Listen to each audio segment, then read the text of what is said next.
Bismillahirrahmanirrahim. Assalamualaikum warahmatullahi wabarakatuh. Sayyidina Muhammad wa ala alihi ajmain. Pertama-tama marilah kita panjatkan puji syukur kita kehadirat Allah Subhanahu wa taala yang telah memberikan kita nikmat sehat dan kesempatan sehingga kita bisa berkumpul di tempat yang insyaallah barokah ini. Tidak lupa pula kita aturkan salawat serta salam kepada junjungan Nabi Allah Muhammad sallallahu alaihi wasallam. Semoga di akhir kelak kita mendapatkan syafaat dari beliau. Baik, untuk memanfaatkan waktu, Bu Guru akan mulai mempresentasikan atau kita akan mulai parentingnya mengenai di sini Bu Guru mengambil topik tentang hakikat anak usia dini, memahami tumbuh kembang anak usia dini. Sebelum materinya kita mulai, Bu Guru mau tanya kepada ibu-ibu. Ibu-ibu tahu nggak anak usia dini itu siapa sih?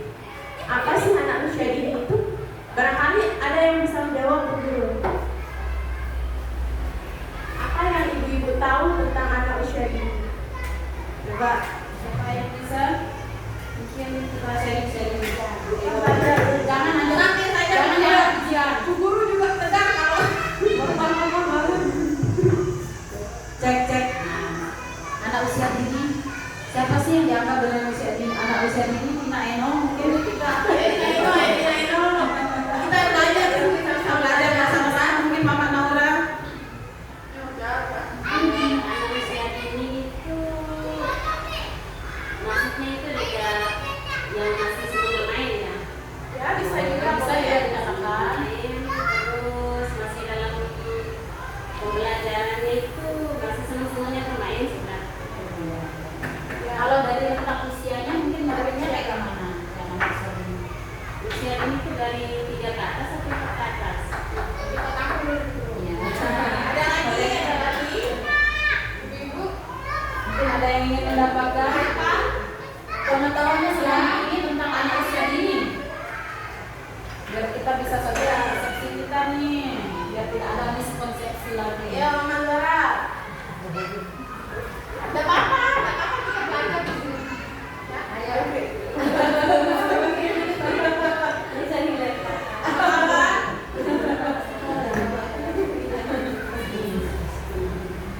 Anak usia dini, anak yang masih umur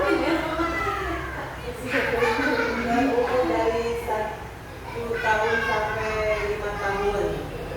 30% serius, 70% main-main. Baik, itu panggung sama. Jangan untuk kita semua. Jadi ada sedikit gambaran ya tentang anak usia dini. Tidak ada yang salah di sini ibu-ibu ya. Kita di sini belajar. Kita di sini belajar menyatukan perspektif. Kata guru tadi Ya. kita. Nah, benar kata Mama Naura tadi, anak usia dini itu dunianya main-main. Memang benar. Tapi perlu Bu Guru luruskan. Menurut penelitian di luar negeri, anak usia dini itu dibentukkan dari rentang 0 sampai 8 tahun. Ya. Tapi di Indonesia, anak usia dini itu masuk dari 0 sampai 6 tahun. Nah, iya. Hakikat anak usia dini adalah konsep yang mencakup pemahaman tentang sifat, kebutuhan dan potensi anak pada tahap perkembangan awal, yaitu dari usia 0 hingga 6 tahun. Itu menurut yang ada di Indonesia belum dipakai.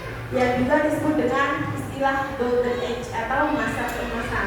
Nah, menurut tanya kenapa anak usia dini itu disebut dengan istilah golden age, masa keemasan, masa emas, masa yang paling bagus. Ada yang bisa menjawab dari ibu-ibu, kenapa anak usia dini itu disebut dengan masa emas? Cepat meniru. Cepat meniru. Oke, apa lagi?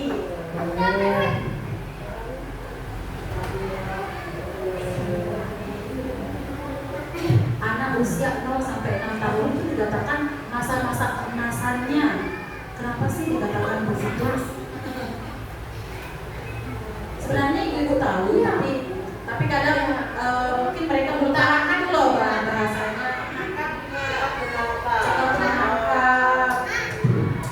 Menangkap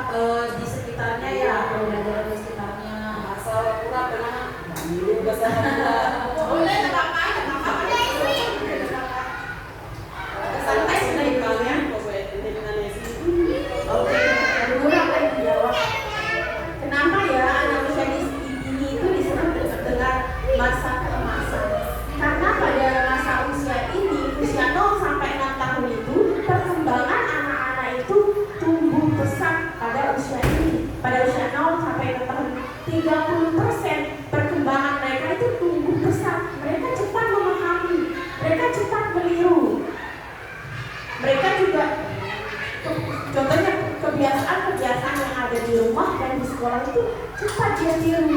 Anak itu adalah peniru yang handal, peniru yang penuh. Makanya kita sebagai guru dan orang tua itu harus membiasakan hal-hal positif sehingga anak itu juga bisa meniru hal-hal yang positif yang kita lakukan tersebut.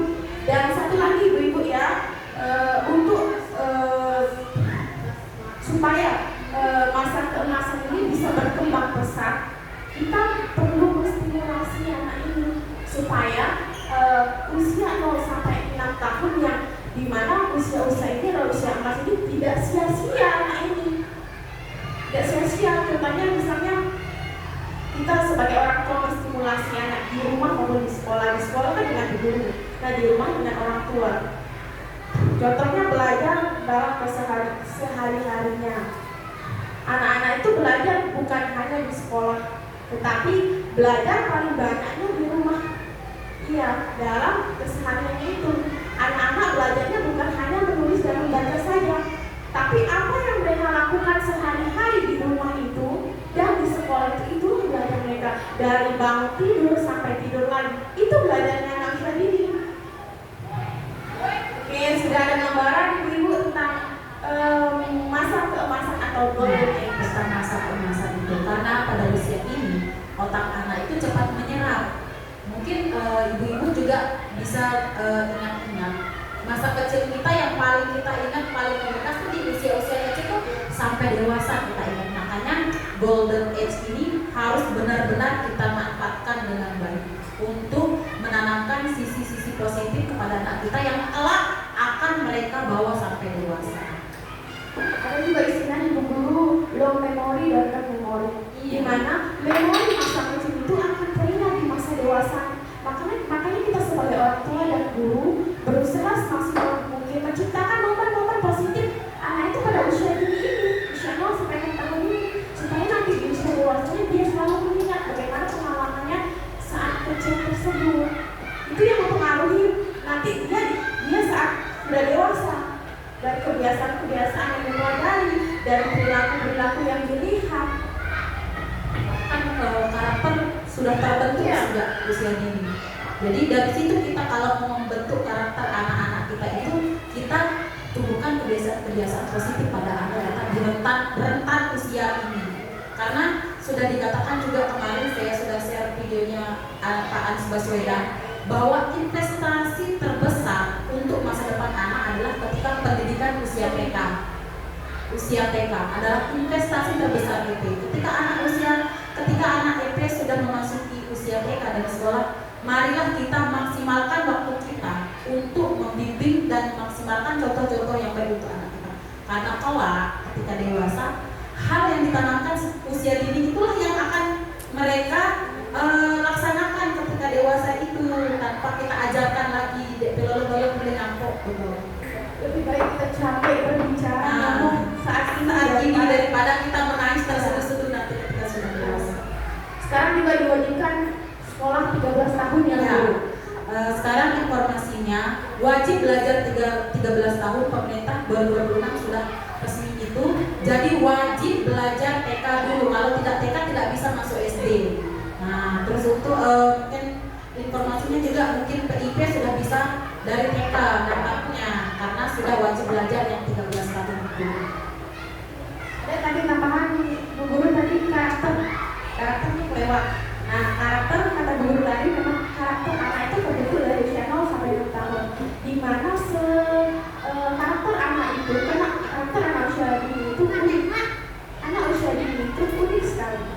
Nah, karakter anak itu berbeda-beda. Tidak semua anak itu sama karakternya. Bu Guru mau tanya siapa yang punya 2 anak.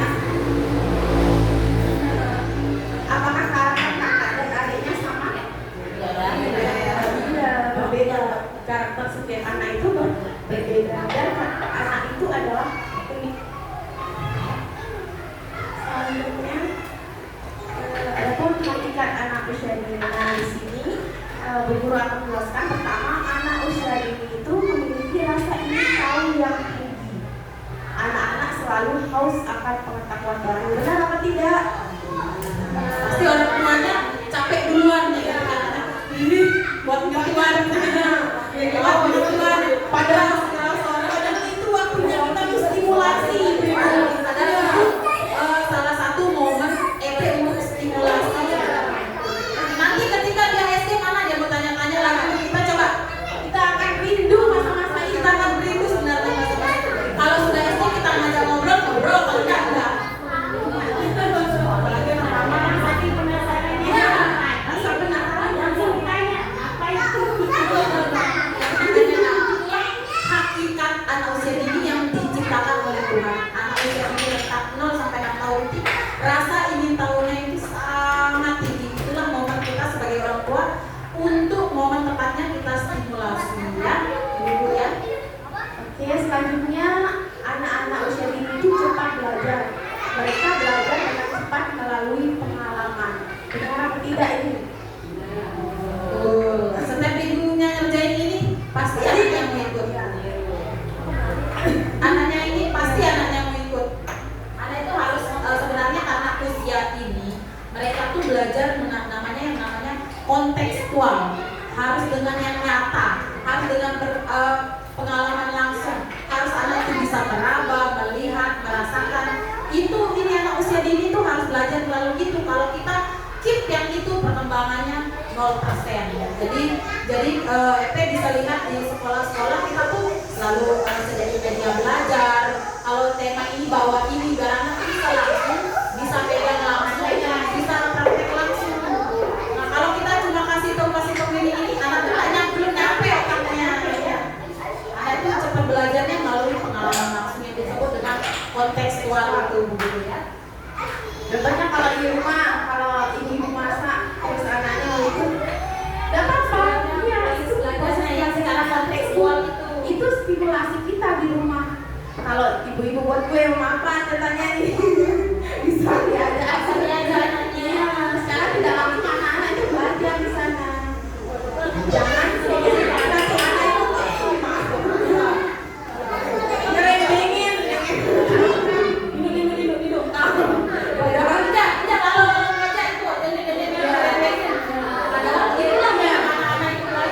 Ini juga termasuk pengalaman Bu Guru ya. Dulu kan Bu Guru waktu kecil sering dimanjakan sama orang tua. Sampai SMP pun masih dibelikan baju sama orang tua, dan dikasih ikut cuci piring, dan dikasih ikut kerjain pokoknya kerjaan ibu. Padahal Bu Guru kan mau, cuma karena mungkin iya nggak tahu dulu. Itu yang membuat Bu Guru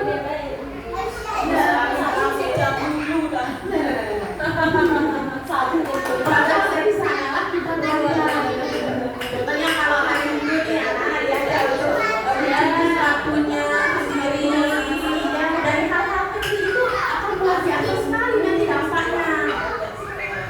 Ya, betul. Pengalaman Bu Guru betul sekali. Ketika kita kecil, karena orang tua kita kan rata-rata orang tua zaman dulu kan debat ya. Itu lalu ngajak kita sama ini loh. Nah itu terbawa ketika kita dewasa lebih banyak rasa malesnya, lebih banyak mengabaikan pekerjaan bau baret. Sementara yang kita ingin menanamkan ke anak kita itu kan hidupnya teratur, terstruktur, yang baik, yang al-asli positif. Makanya dari situ benar kata Bu Guru Jerry tadi, kalau bisa tuh setiap hari Minggu mungkin bisa dijadwalkan dengan anaknya. Ayo kita cuci sepatu bareng, walaupun hanya sekarang itu tidak, tapi dia paham bahwa tanggung jawabku nanti kalau itu bisa mencuci bajuku sendiri, hari Minggu ini pekerjaanku yang bisa kulakukan untuk membantu orang tua. Itu sudah tertanam jadinya di diri kita. Mungkin kita lihat juga kita sebagai guru, kita lihat teman-teman kita ini teratur. Mungkin dari kecilnya dia sangat teratur sama orang tuanya dibandingkan dengan pengalaman kita sendiri. Karena sudah diterima beres sama orang tua. Jadi ketika kita dewasa tuh lebih banyak menyampaikan kewajiban-kewajiban yang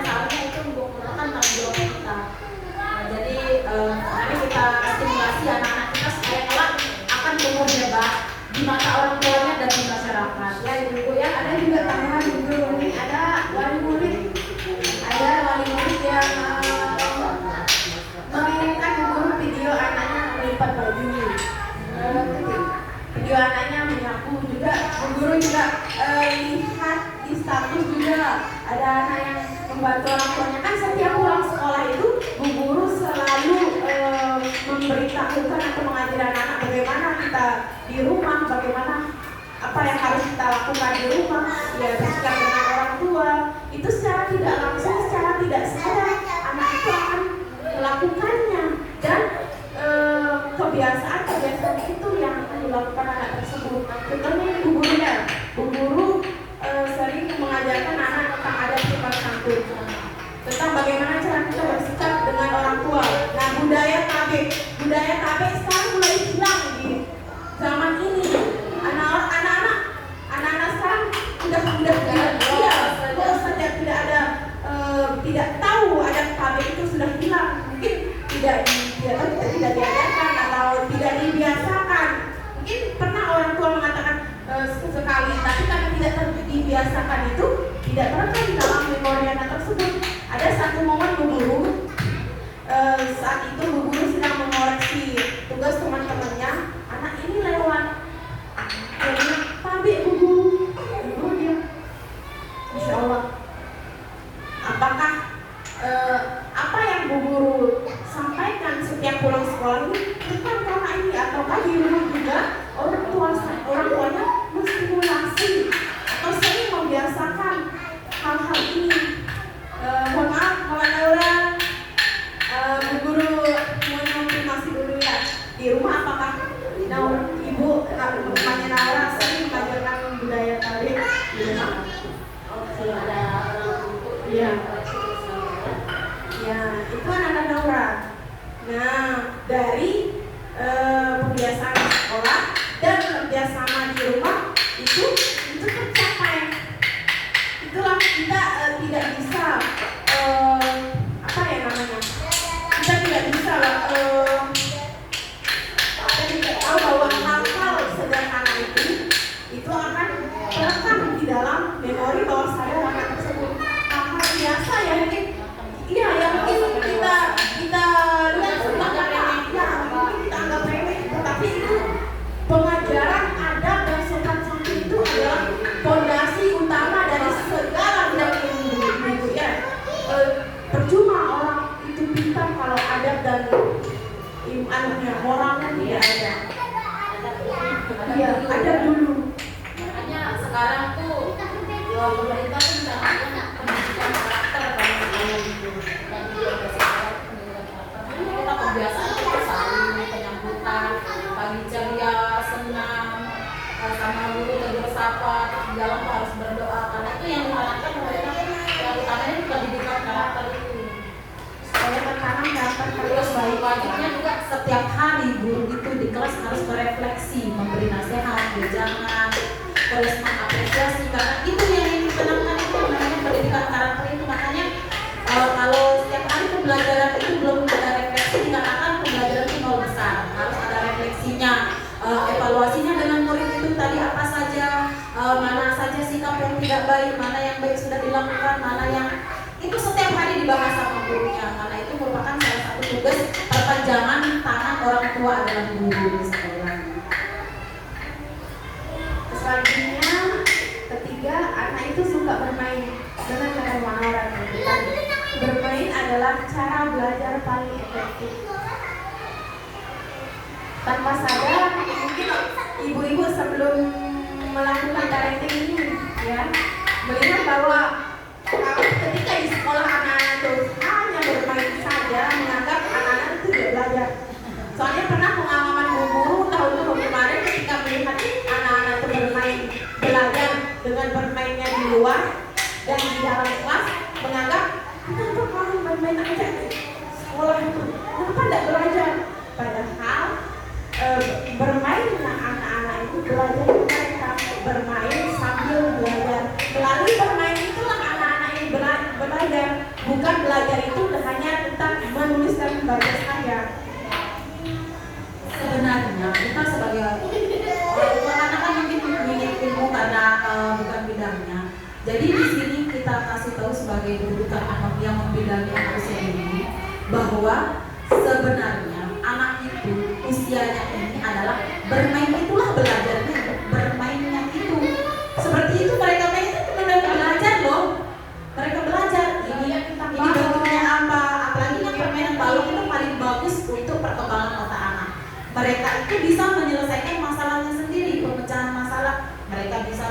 ini sesuai dengan imajinasinya. Itu loh yang tidak bisa kita ajarkan kepada anak dengan ngomong terus kalau mereka tidak terlibat langsung. Makanya jangan kita lupakan bahwa bermainnya anak-anak, kita sepakat ibu-ibu ya, bermainnya anak-anak adalah belajar. Belajarnya anak-anak itu sambil bermain. Secara tidak sadar mereka berhitung gitu, belajar matematika. Mereka hafal bentuknya segitiga persegi banyak, sudah matematika lagi, sudah bentuk rumah, bentuk ini, sudah kecerdasan politiknya. Mereka ngobrol sama temannya, kita buat ini, kita buat ini. Bahasanya sudah berkembang, sosial emosionalnya mau berbagi bersama teman sudah tercapai. Padahal sederhana itu yang kita anggap remeh, wah tahu musik gue main-main bocah. Padahal anak-anak itu belajarnya dari situ. Anak itu paling pentingnya pemecahan masalah sendiri. Kalau pemecahan masalah sendiri di anak usia dini itu seperti apa? Mungkin apakah ibu ada gambaran? Itu harus diapresiasi Bu. Sederhana sekali. Anaknya pelukan, tos, jangan gurunya aja yang seperti itu. Orang tuanya mulai hari ini kita sepakat. Setiap hal kecil yang anak kita bisa capai, kita berikan apresiasi. Pelukan kah, tos kah, atau hebat, luar biasa, dipelus kepalanya. Hal sederhana untuk anak sendiri, sekedar memakai sepatu pun itu sudah termasuk perkembangan pemecahan masalah sendiri tanpa dibantu. Memakai baju sendiri, mengikat rambut, memasak ini, memasukkan buku, merapikan tas. Mereka itu sudah belajar yang namanya tanggung jawab. Tanggung jawab akan barangnya, bersikap jujur apa saja isi tasnya. Nanti ibu-ibu bisa periksa di rumah juga, kenapa di sini bukan ada punyamu?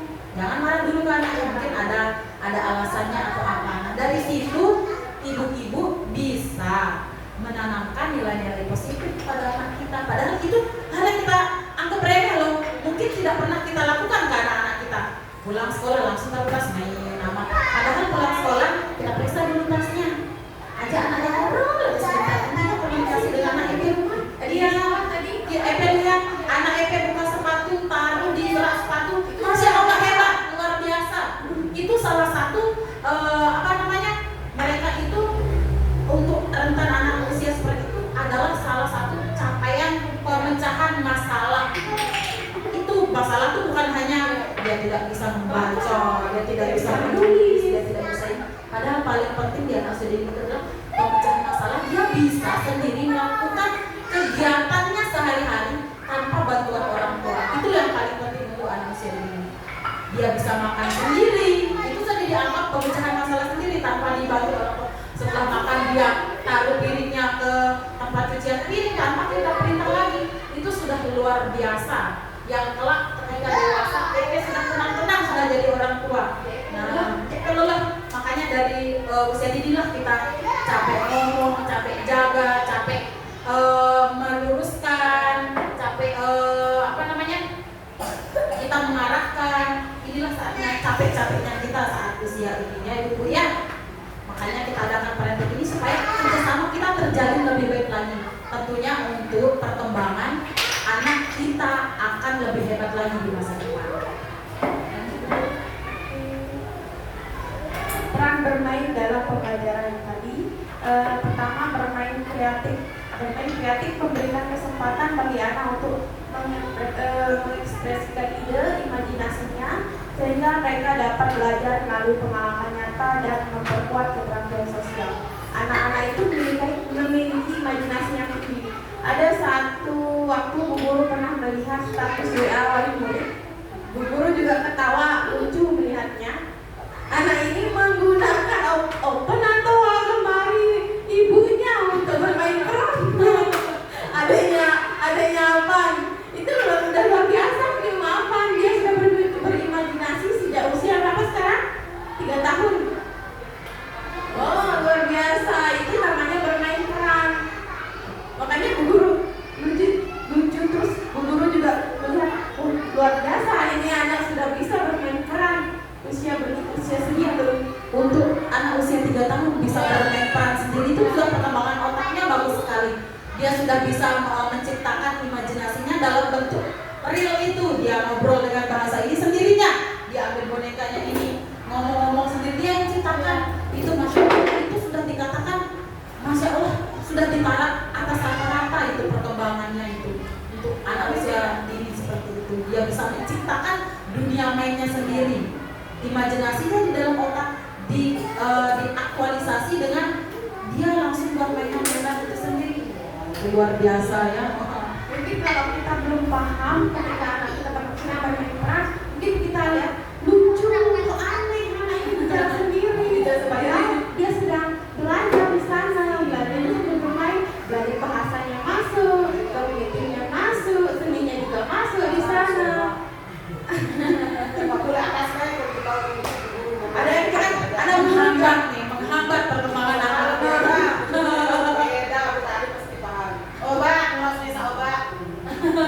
Ya memang lingkungannya seperti itu di sana. Jadi kita solusinya sebagai orang tua, kita mungkin ketika anak kita bermain seperti itu di rumah mungkin cukup di dalam rumahnya biar anak-anak tidak terpengaruh oleh perkataan-perkataan di luar ya. Padahal itu loh momen-momen saat betul-betul anak itu belajar. Karena memang miskonsepsi di lingkungan masyarakat itu anak sudah banyak ngomong, dia cerita-cerita, komplain anak, nyanyi kan masih berita. Padahal ketika anak tuh banyak bicara, kita respon dengan ikut merespon apa yang ditanyakan, tentunya dengan hal-hal yang positif. Kalau dia terlalu jauh bertanya, kita arahkan, oh ini tidak boleh ditanya dulu, ini kita bahas yang ini. Kita sebagai orang tua bisa membatasi itu, tapi dengan tidak mematikan rasa ingin tahu anak itu ya. Mungkin benar lingkungan sekitar masyarakat juga berpengaruh besar sekali untuk perkembangan anak kita.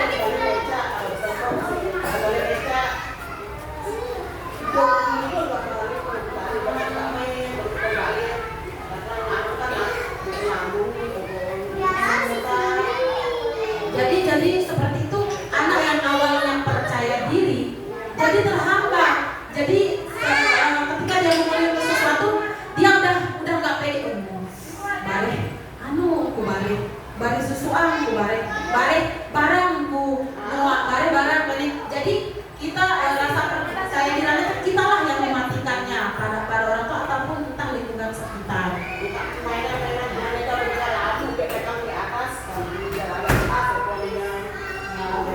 Kalau sekarang kalau orang yang sudah paham nanti diluruskan ke tetangga lingkungan sekitarnya supaya mereka juga ikut paham bahwa itu juga termasuk belajarnya anak-anak. Kegiatan tadi, kegiatan bermain tadi.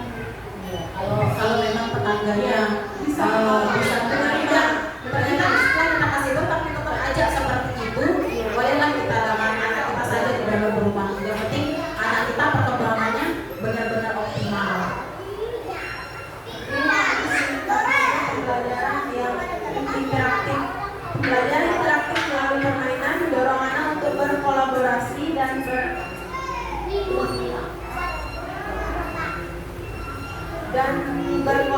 bereksplorasi dengan teman-teman sehingga meningkatkan kemampuan problem solving dan keterampilan komunikasi mereka. Nah, di sini kegiatan belajar dan bermain dengan belajarnya anak-anak itu ketika mereka ketika mereka bermain dengan teman-temannya itu termasuk belajar anak ini belajar berkolaborasi dan bereksplorasi di lingkungan sekitarnya. Contohnya ketika anak ini bermain lari-larian dengan teman-temannya itu juga termasuk belajarnya mereka, belajar dalam perkembangan otoritas mereka. Sudah tadi di sini juga kerjasama teman-temannya dan kolaborasi dengan teman-temannya. Di sini juga anak-anak bisa belajar berinteraksi, belajar berbahasa, menambah kosakata dengan teman-teman mereka. Selanjutnya pentingnya lingkungan yang mendukung.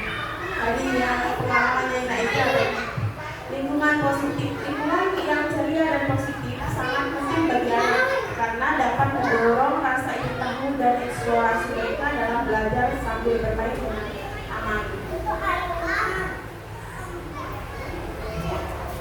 Mungkin juga nanti informasi ini bisa nanti kita sampaikan keluarga kita di rumah bahwa saat ini dia juga punya ayahnya yang paling pertama, bapaknya yang paling Lakukan persepsi dengan ibu dan ayah. tidak boleh satu membela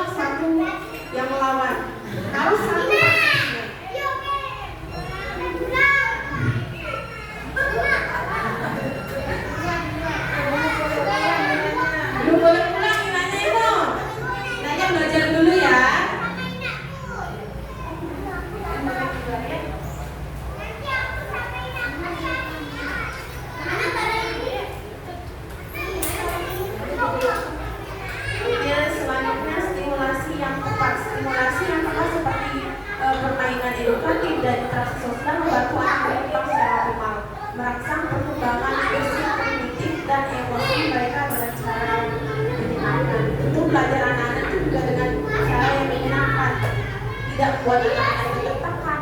Kalau guru ngomong di depan, ngomong saja di depan, anak-anak itu akan cepat capek, cepat ngantuk. Kenapa? Monoton. Makanya belajarnya anak-anak itu dengan bermain membuat mereka merasa gembira, senang, dan menangkap menangkap pembelajaran tadi. Selanjutnya macam-macam kecerdasan. Nah, ini nih yang paling penting orang tua harus tahu. Macam-macam jenis kecerdasan anak. Jangan hanya dianggap yang pintar membaca yang paling pintar. Yang sudah hafal angka itulah yang paling pintar. Padahal tidak. Setiap anak beda-beda kecerdasannya. Coba jelaskan dulu. Pertama, kecerdasan itu konsep bahwa setiap anak memiliki kecerdasan yang unik. Ditanamkan dalam diri kita, anak itu memiliki kecerdasan yang unik berbeda dengan yang lainnya. Jangan disamakan. Laura pintar membaca, kakak kelas sudah bisa baca buku cerita sendiri, itu dianggap paling pintar. Yang lainnya yang tidak bisa baca dianggap di bawah rata-rata. Padahal jenis kecerdasan itu berbeda-beda setiap anak. Tapi juga paham bahwa kecerdasan itu bukan hanya yang itu saja yang disebut dengan kecerdasan. Selanjutnya kecerdasan linguistik, di mana anak yang suka berbicara dan membaca cerita ini juga termasuk kecerdasan. Bagaimana anak itu waktu berbicara dengan baik, berkomunikasi dengan baik, bisa mendengarkan temannya. Ini juga termasuk salah satu kecerdasan anak. Selanjutnya kecerdasan logis matematis. Anak mampu menghitung dan berpikir logis dengan baik. Maksudnya di sini anak mampu bernalar kritis, mampu memecahkan masalah. Itu juga termasuk kecerdasan yang ada dalam anak-anak. Selanjutnya kecerdasan kinestetik. Kecerdasan kinestetik ini yang paling sering kita lihat pada anak-anak. Anak yang aktif bergerak dan berkoordinasi dengan baik. Ini juga termasuk kecerdasan ibu-ibu. Anak yang aktif itu kalian juga itu termasuk kecerdasan anak. Jadi orang tua itu sebenarnya harus tahu jenis-jenis kecerdasan itu.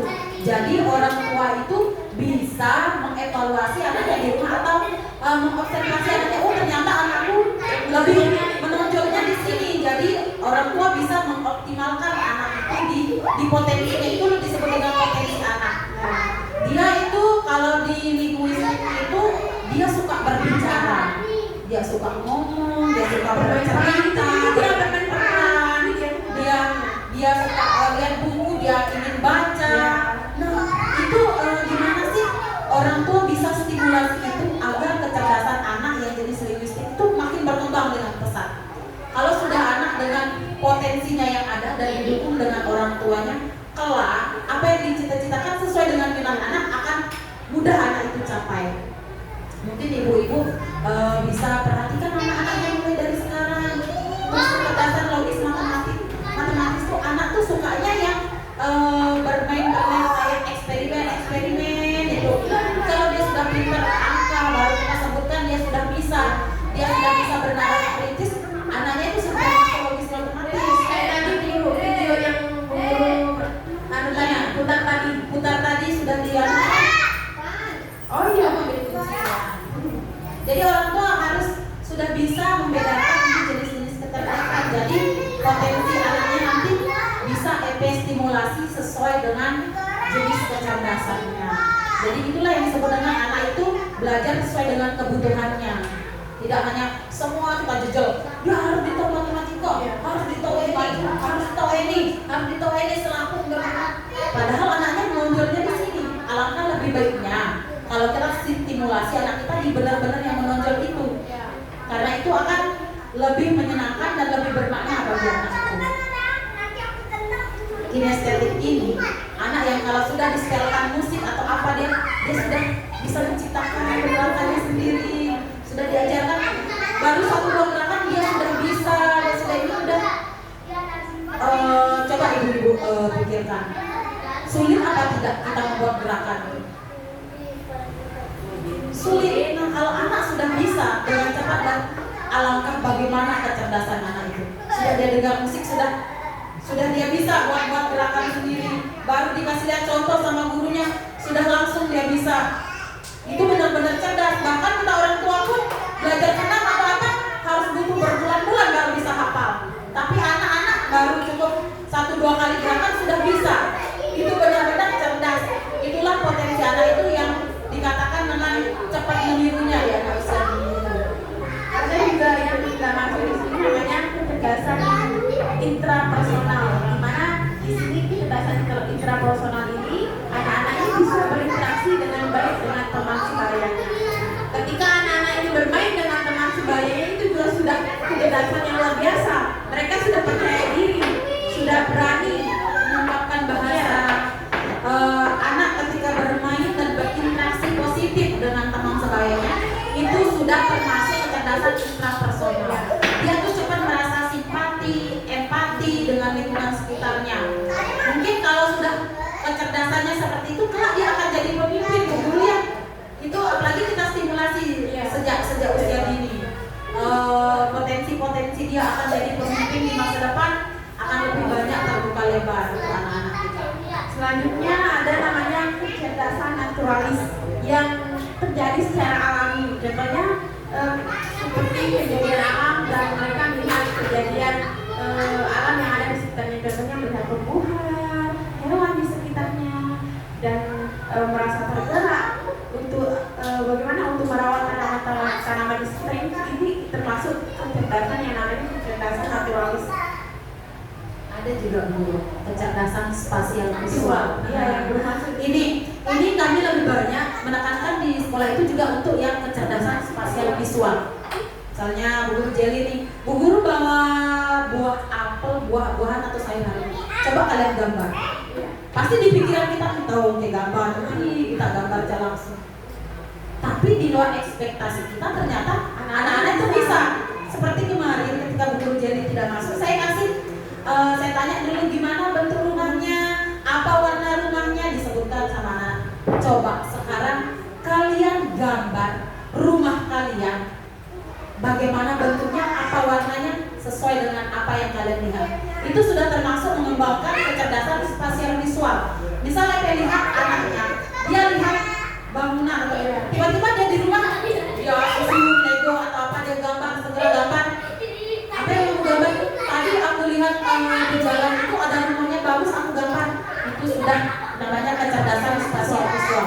Dia bisa mengaktualisasi apa yang dia lihat melalui permainan membangun balon atau Lego atau melalui gambar.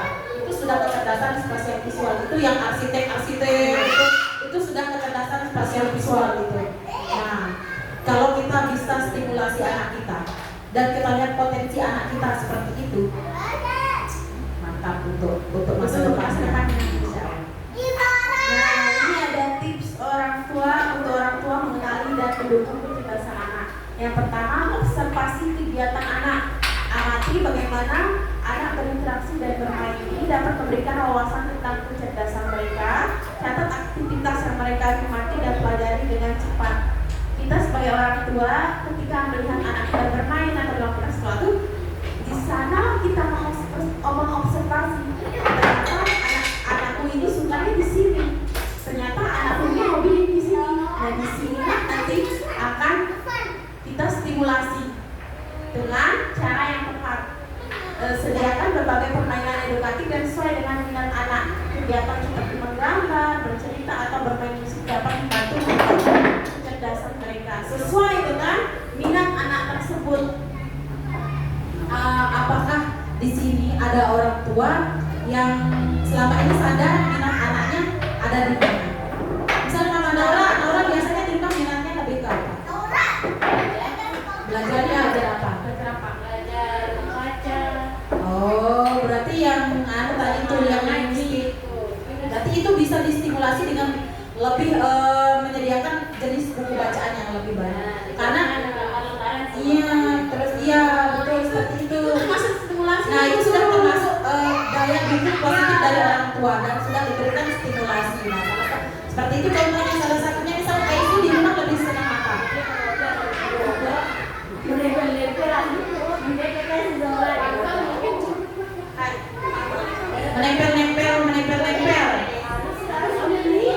Lebih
Rata-rata kalau kita berdoa ikhlas itu, misalnya kita bacakan surat At-Takasur, sudah anak Bismillahirrahmanirrahim. Anak yang lain diam dulu, awalnya mereka lupa, yang penggalan awal surat. Tapi Eca tidak pernah lupa, langsung. Oh berarti saya lihat Eca, oh memorinya benar-benar bagus. Jadi lebih banyak stimulasi untuk kekuatan memorinya. Eca bisa searching di HP untuk stimulasi kekuatan memori anak seperti apa. Karena saya lihat memang kekuatan hafalannya Eca bagus sekali. Kita lihat dari di kelas kan, saya sekali masuk sini saya lihat memang Eca itu saya sebut ini langsung, sebut ini langsung. Beda dengan teman-teman yang harus jeda dulu, kita yang awali, gurunya yang awali baru dilatih sama anak. Kalau Eca langsung dia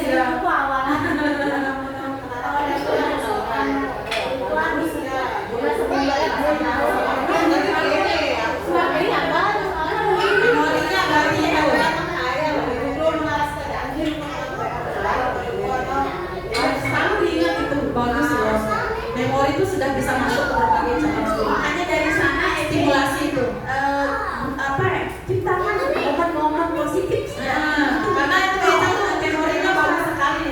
Dari segi bahasa, perlakuan orang tua dan lingkungan sekitarnya harus benar-benar positif. Karena kalau sampai dewasa akan selalu melekat di memori, apalagi dia memiliki kemampuan memori yang lebih tinggi dari teman-temannya yang lain. Kalau mamanya apa? Mama lihat apa di rumah? Senang apa?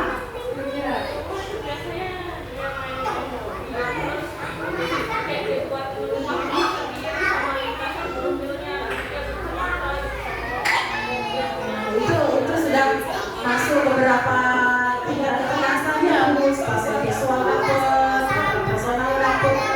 Itu kalau saya lihat apa sih itu sudah stimulasi tentunya udah karena mainannya sudah dilengkapi ini. Jadi mungkin bisa ditanya yang kayak gimana lagi maunya biar lebih bervariatif lagi untuk stimulasinya seperti itu. Dia lebih ke spasial visual sama interpersonal ya. Mungkin nanti kita tahu apa nanti jadi arsitek. Nanti Siapa tahu nanti kota Lombok Utara dibangun oleh anak-anak kita. Masya Allah. kalau apa? Kalau guru perhatikan Akbar ini dia senang membuatkan buku, dia senang menggambar. Ada Bu Guru beberapa hari ini atau kemarin Bu Guru kok siapa? Akbar ini kok paling selalu bisa tugasnya. Setelah Bu Guru observasi, ternyata Akbar ini yang paling tuntas mengerjakan tugasnya Bu Guru, paling detail. Ketika temannya tidak mewarnai, dia mewarnai secara detail. Iya, sampai semua tulisan yang dipakai itu ditulis.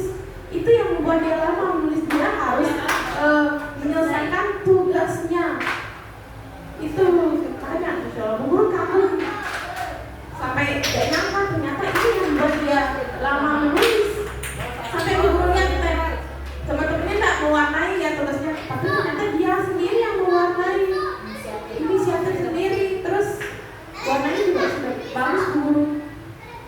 Nah, mungkin itu orang tuanya bisa stimulasi di rumah, sediakan alat menggambar, pensil warnanya lebih diperbanyak lagi, sediakan gambar-gambar, atau kalau nggak ada orang tuanya bisa minta di gurunya, Bu Jerry, anu Akbar gambar, nanti Bu Guru sudah iya kan, nanti disediakan sama orang sama Bu Jerry tanpa diminta sama orang tuanya.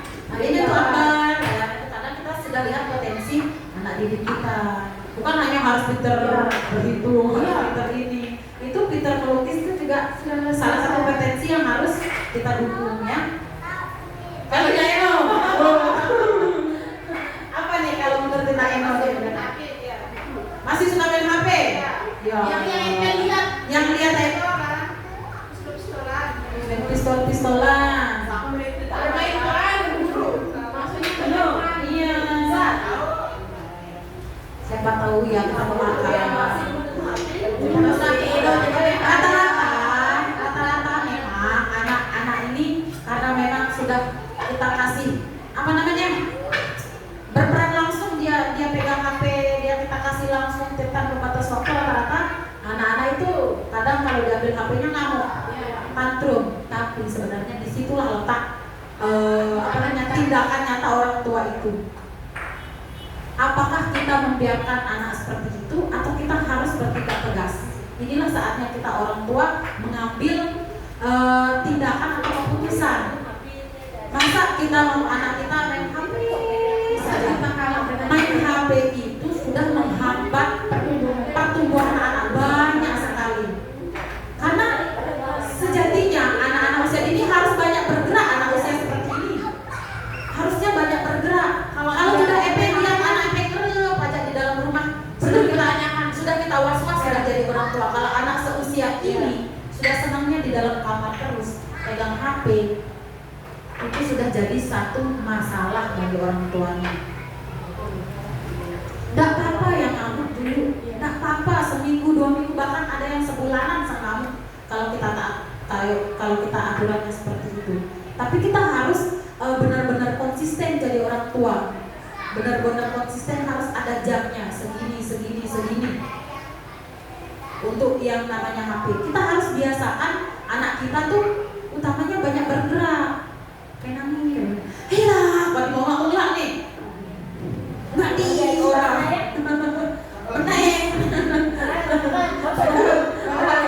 padahal usia ini peredaran darahnya harus lancar. Karena itu untuk penyambungan saraf-saraf otaknya ya ibu-ibu ya, karena anak usia ini tuh harus tersambung semua saraf-saraf otaknya.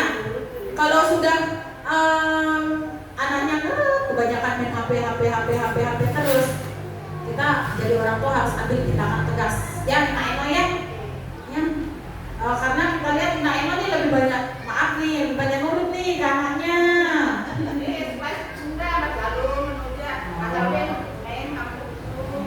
Terus kalau dilihat dari main-mainnya, Eno senang kon apa? Kalau dari beda. Mungkin orang tuanya juga harus ikut bermain juga ketika mau bermain peran seperti itu ya. Harus ngangkut ya. Senang orang tuanya, soalnya ikut senang. Orang tuanya memberikan support. Tulisannya itu dari tapi dia tulisan. Ya, terus setiap anak itu tempo perkembangannya itu beda-beda. Tidak semua Ada yang disebut dengan tempo perkembangan anak, bahwa waktu yang dicapai untuk misalnya kita di sekolah itu mempunyai namanya standar tingkat pencapaian perkembangan anak, bahwa anak usia 5 sampai 6 tahun misalnya dalam hal matematika dia harus bisa menyebutkan urutan angka 1 sampai 20. Tapi tiap anak-anak tuh beda-beda tempo atau waktunya. Ada anak si A 1 bulan sudah bisa, ada anak si B masuk bulan kedua baru bisa, ada anak si C bulan ketiga baru bisa. Tapi dalam 1 tahun itu kita Bu Guru, kita bekerja sama supaya apa yang menjadi tingkat capaian perkembangan itu bisa tercapai ya. tentunya dengan stimulasi juga Bu Guru. Iya tentunya. Padahal dengan sambil dia berjalan kita berhitung ya. Sebenarnya anak usia dini itu lebih banyak tuh menyebutkan urutan angka. Kalau sudah bisa menyebutkan urutan angka, Sudah biasa. itu sudah Luar biasa sekali. perkembangan otaknya sudah bagus. Nanti yang lainnya tinggal mengikuti seperti itu. Kalau maksa di rumah senangnya apa? Suka main mobil-mobilan, dapur. Sama kayak apa? Iya. Suka lihat balapan itu, motor sama Ya. kadang jangan HP juga, nonton TV. Iya rata-rata semua anak-anak kita juga seperti itu. Tapi ada waktunya dibatasi. Mungkin seperti itu bisa stimulasi juga dengan sediakan mainan Lego. Saya sarankan di rumah masing-masing anak tuh punya Lego itu. Iya, itu bagus, salah satu banyak sekali yang bisa dikembangkan. Tapi rumahnya Aksa sudah Tidak tidak positif ya.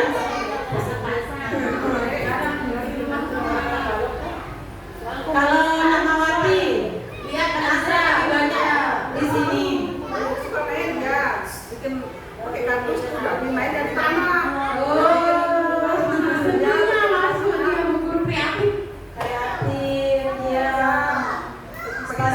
layang-layang sendiri ya. Ya, gerakan Berarti kalau sudah anaknya main kayak gitu jangan dimarahi. Iya. Tetap diberi dukungan, perlu juga diapresiasi. bila perlu didampingi juga. Didampingi ya.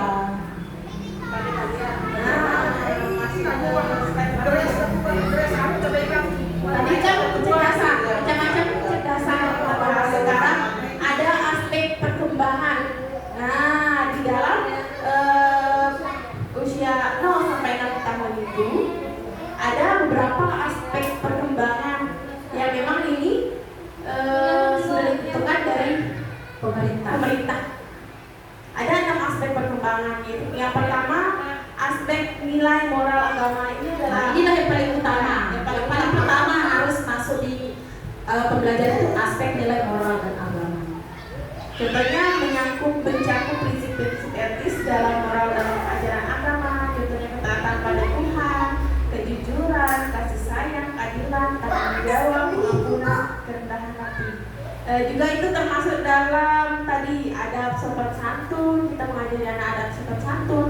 Nilai moral agama ini bukan hanya tentang kita mengajari anak kita tentang beribadah saja, tetapi nilai-nilai dalam keseharian ini juga termasuk nilai moral agama. Contohnya kita ajari anak kita tentang kejujuran, bersikap adil, tanggung jawab, adab kita, itu juga termasuk dalam aspek nilai moral agama. Yang kedua adalah aspek fisik. Nah, aspek fisik ini terbagi jadi dua.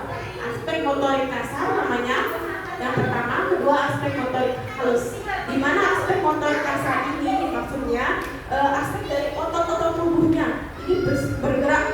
Yang tadi kecerdasan kinestetik itu masuk aspek dalam tubuhnya. Contohnya otot-otot kaki tangan ini bisa terstimulasi dengan baik. Tetapi ada berlari-larian, melompat, memanjat, ini juga termasuk dalam aspek fisik motorik kasarnya. Kalau aspek motorik halusnya, nah ada yang tahu nggak motorik halus ini apa sih, ibu-ibu? Nah, motorik halus ini masuk ke aspek otot-otot jari tangan anak.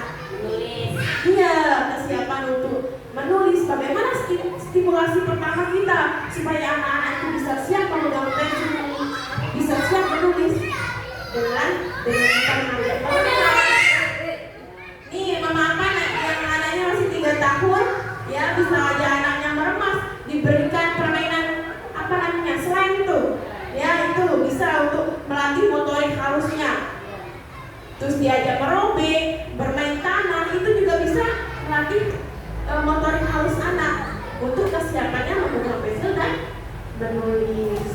Selanjutnya aspek kognitif, di mana aspek kognitif ini maksudnya kemampuan anak berpikir dan memecahkan masalah kemampuan anak bisa memecahkan masalah, berpikir secara logis, berpikir nalar. Ini adalah termasuk aspek kognitif.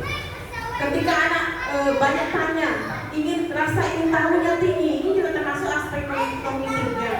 Terus ada aspek sosial emosional. Di sini aspek sosial emosional itu adalah anak belajar berinteraksi dan bisa mengelola emosinya.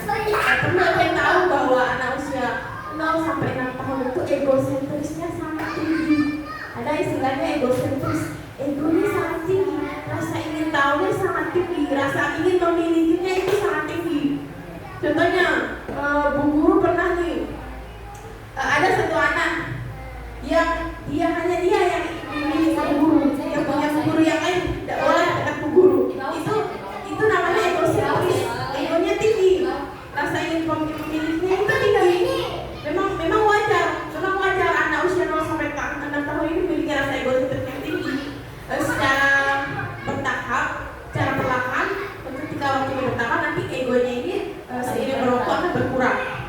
Ya, tetapi di samping itu kita juga mendampingi anak, memberitahu anak, mengajarkan anak tentang rasa empati, bagaimana cara mengelola emosi dirinya dengan baik supaya egosentrisnya ini bisa terkontrol dengan baik.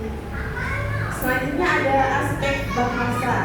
Ada anak mampu menggunakan kemampuan berbahasa lebih kompleks dan mengembangkan membaca dan menulis. Anak dalam aspek bahasa ini tentunya anak bisa berinteraksi dengan teman-temannya, bisa bermain dengan teman-temannya, mereka berbicara itu sudah masuk aspek bahasa, bermain peran itu juga termasuk aspek bahasa.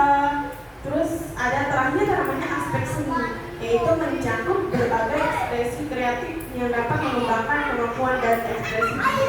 Dengan contohnya tadi anak-anak senang mewarnai, menggambar, membuat bangunan dengan Lego, itu termasuk seni, menyanyi, menari, itu juga termasuk seni. Ternyata banyak loh aspek-aspek dan kecerdasan yang ada pada anak itu sendiri.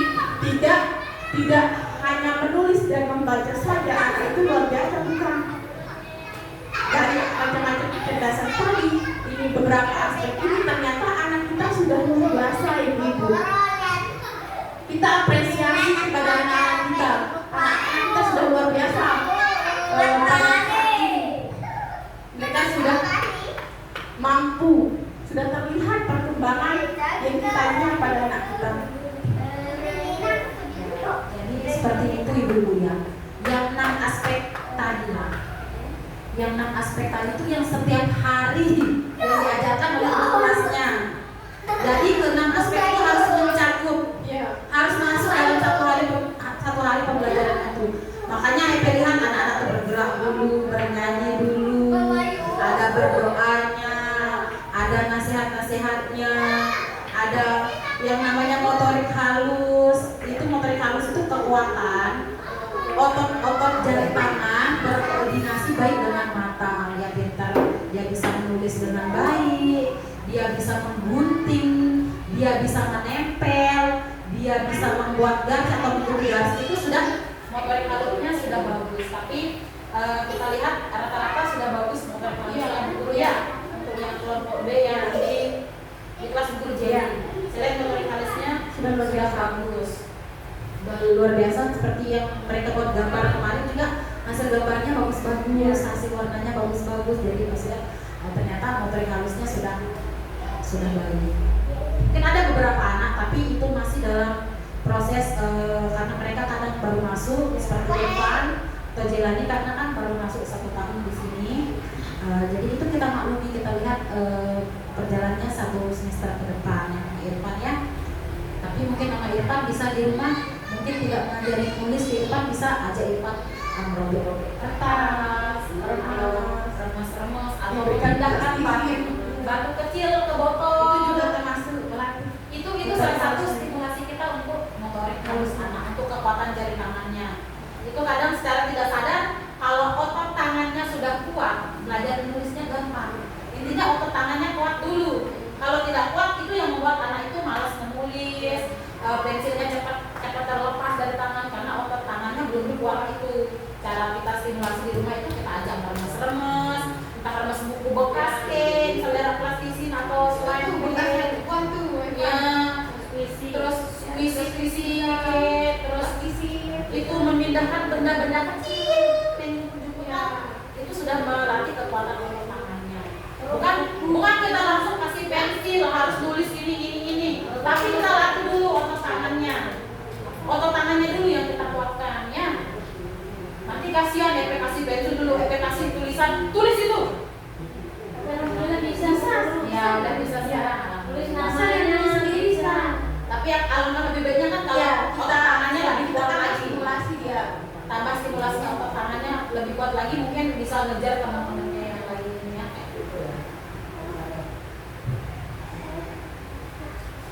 Nah, terus ibu-ibu, ini yang 6 aspek itulah yang diajarkan setiap hari oleh gurunya yang disesuaikan dengan topik pembelajaran. Harus masuk, kognitifnya harus masuk di sini kami para guru sudah mempunyai acuan yang disebut dengan standar tingkat pencapaian perkembangan anak. Kalau di sini nilai agama dan moral usia 4-5 tahun tinggi loh, yang harus anak itu bisa capai. Mengetahui agama yang dianutnya, kelas A ya harus sudah tahu agama apa yang dianut. Meniru gerakan beribadah dengan urutan yang benar, sudah tahu gerakan-gerakan sholat. Ini untuk usia 4-5 tahun kelompok A. Mungkin kali guru mau mungkin tanya supaya dia kalau bisa nanti biar guru jadi saya suruh cetakkan, bagikan ke orang tuanya. Mungkin ini bisa jadi acuannya di rumah juga, bukan hanya di sekolah. Karena seperti di kota ini bahwa di sekolah itu cuma 20%, 80%-nya dengan orang tua di rumah. Nah, bagaimana agar terjalin kerjasama dengan yang baik dengan orang tua? Orang tua juga harus paham apa capaian perkembangan anak ketika dia usia ini. Kalau sudah usia ini tapi belum bisa ini, bagaimana solusi kita? Bagaimana solusi kita? Bagaimana cara kita stimulasi? Kita curhat dengan guru kelasnya mungkin. Nanti ini, nanti kalau anaknya di rumah tidak mungkin kan lebih banyak. Kalau bu gurunya yang bilang anaknya lebih banyak nurut. Kalau orang tuanya yang bilang mungkin wah itu. Tapi kalau gurunya isu si bu guru pasti anaknya akan lebih mudah kita arahkan. Nah, mungkin nanti ini bu guru jadi bisa membagikan ini di sini untuk anak usia 5-6 tahun nilai agama dan moral ini perkembangannya. Jadi kalau lihat juga ini yang kelas A apakah sudah dia bisa juga gitu. Kalau dari segi bahasa, kecerdasan kognitif sudah ada di sini. Ini acuan guru setiap hari penilaiannya. Jadi inilah penilaian gurunya setiap hari yang akan dituangkan di rapot nanti. Mereka tuh punya acuannya, tidak sembarang ajar ini buat susun pembelajaran seperti ini. Makanya yang saya katakan tuh jadi guru TK tuh tidak mudah, karena guru TK tuh harus menjalankan yang namanya APE, alat permainan edukatif. Harus menyiapkan media ajar. Kalau tanpa media ajar itu belajar kontekstualnya anak itu tidak kita dapatkan. Harus benar didampingi dari awal sampai akhir. Makanya kalau guru TK itu tidak bisa meninggalkan kelas ya. Tidak bisa meninggalkan kelas. Kalau meninggalkan kelas sudah pembelajaran di kelas itu sudah amburadul. Karena anak-anak itu harus butuh pendampingan. Beda dengan guru tingkat SD atau tingkat selanjutnya. Mereka tinggal praktik kasih sudah bisa aman. Kalau TK itu benar-benar gurunya harus optimal, lebih spesifik lagi untuk mendampingi anak-anaknya. Karena pada usia ini anak-anak ini benar-benar harus belajar yang namanya kontekstual, konkret dengan benda-benda nyata, harus dengan contoh langsung, harus dengan praktek langsung. Makanya tuh guru-guru tuh nggak bisa yang namanya meninggalkan kelas. Bahkan sampai pulang pun mereka gurunya kadang masih di dalam kelas karena ada beberapa anak yang butuh bimbingan lebih dari teman yang lainnya. Makanya kalau sudah kegiatan belajar mengajar di kelas itu sudah selesai, guru kehausan. Kalau sudah apalagi Cari air aja di kelas. realitanya ibu-ibu ya, karena saya sebagai kepala sekolah ini nampung semua guru-guru di sini itu benar-benar ibu ya. Kalau sudah 1 bulan pembelajaran itu mereka sudah kayak begini. Guru ini dan waktu ini murid itu sih dia mantau ini melenku menangis dia tadi belum. Semua rata-rata guru tuh curhatnya kayak begitu karena sesayang itu mereka sama muridnya. Setanggung jawab itu mereka dengan murid di kelasnya. Ini murid saya ini sudah 1 bulan saya kasih stimulasi ini tapi masih saja belum bisa pegang pensil. Ini saya sudah japri orang tuanya tapi tidak ada respon. Ini kan ngomong dari guru kelas tapi nah disinilah melalui parenting ini saya tekankan apa yang disampaikan guru kelasnya orang tua tolong direspon dengan baik. Apa yang diarahkan oleh guru kelasnya tolong dijadwalkan dengan baik karena itu bukan untuk kepentingan guru, itu demi kepentingan anak IP. Karena kalau sudah anak-anak ini saya bagi ke kelas masing-masing guru-guru itu guru-guru ini sudah mengambil tanggung jawab penuh untuk anak-anak yang sudah mereka ampuh di kelasnya masing-masing. Jadi kalau anak ini sudah belum bisa ini gurunya tidak tenang kalau sudah kelas sedih, guru juga sedih. bahkan rasanya ketika anak kelas naik ke kelas B tapi belum optimal dia sudah diaman. Aku kok merasa gagal jadi guru sudah di kelas B tapi yang ini belum bisa dicapai sama anak ini. Tapi saya sebagai kepala sekolah menekankan kalau orang tuanya tidak merespon, apa sih daya kita sebagai guru di sekolah itu? Di sekolah kita kasih stimulasi yang sudah seperti itu, tapi orang tuanya di rumah no respon. Jadi tidak sinkron dengan di sekolah yang di rumah. Jadi itulah hasilnya. Anak itu karena kita di kelas itu sudah bisa lihat oh ternyata ini loh anak yang stimulasinya benar-benar sudah di dalam kelas itu. Kita sudah tahu mana anak yang benar-benar stimulasi dengan anak ibunya, mana anak-anak yang sering dituruti oleh ibunya, mana anak-anak yang paling sepele diajarkan oleh ibunya. Guru kelasnya sudah tahu, sudah bisa dilihat dari anak. Jadi tapi Tapi syukurnya saya rata-rata guru rata-rata sekarang pada ya Allah apresiasi untuk orang tua luar biasa sekali karena sudah merespon baik gurunya, stimulasinya di rumah juga bisa diselaraskan dengan sekolah. Kadang orang tuanya anaknya gini di rumah curhat dengan guru kelasnya itu akan lebih baik lagi. bahkan bu guru tuh paling senang kalau ada orang tua yang banyak tanya. Jangan malu-malu nanya ke guru kelasnya gimana caranya ini anakku seperti ini, lebih banyak curhat ke guru kelasnya ya. Apapun masalahnya sampaikan ke guru kelas dulu, jangan ke kepala sekolah dulu. Nanti guru kelasnya yang akan mencapai dan kami akan cari solusi bersama. Tapi alhamdulillah bu guru anak-anak kelas B3 luar biasa. Wali muridnya juga sudah luar biasa sekali. Di antara semua kelas rata-rata B3 belum pernah saya dapatkan keluhannya. Dibandingkan kelas yang lain.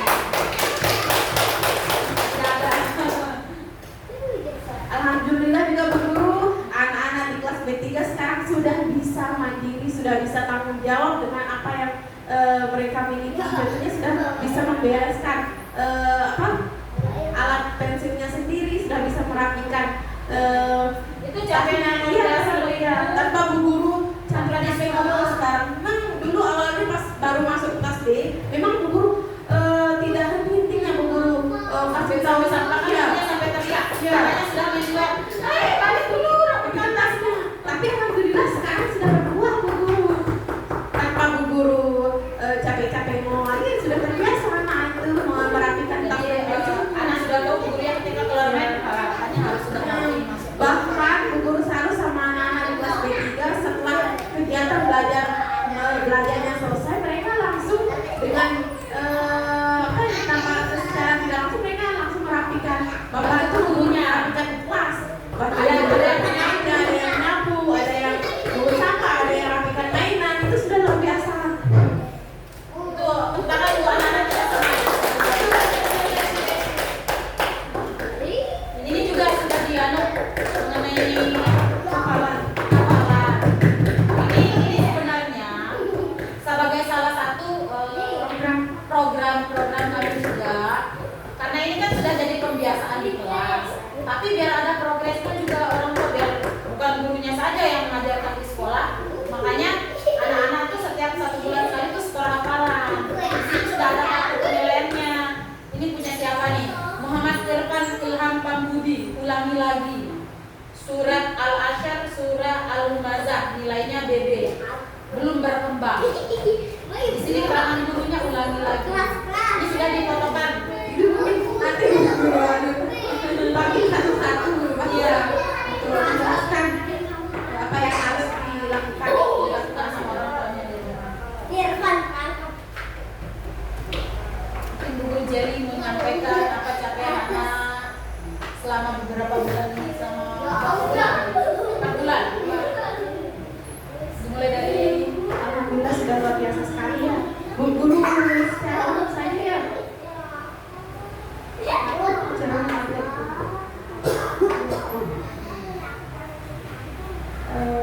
Perkembangan anak beberapa bulan di kelas ini insya Allah sudah luar biasa sekali. Baik dari segi perkembangan dari bahasa, fisik, kognitif dan sosial emosional juga sudah luar biasa sekali. Mulai dari Ananda Naura, insya Allah. Ananda Naura, lihat alhamdulillah sosial emosionalnya luar biasa sekali, sudah berkembang sesuai harapan. Terus ya ada sobat satunya alhamdulillah sudah terlihat, insya Allah sudah dipraktikan juga. Terus kognitifnya juga sudah luar biasa, menulisnya juga alhamdulillah, motorik halusnya juga sudah terlihat bu guru, sudah rapi. Terus membacanya alhamdulillah Ananda Naura sekarang sudah bisa membaca buku kita. Mamanya aja tidak nyangka. Ternyata ya memang itu kecerdasannya Naura yang memang di sini bu guru. jadi mungkin sedang membaca, orang tuanya bisa menjelaskan maksud dari cerita biar anak-anak lebih memahami. Ya, kalau membaca itu pas dia serius. Misalnya mama saya mau baca, saya coba tulis kata ya. Terus 1 kata 2 kata, belum dia serius, namanya nggak dulu nanti belajar. Oh iya. Begitu. Kita tidak boleh memaksakan anak untuk belajar. Dipaksa itu tidak boleh, tanpa memaksa.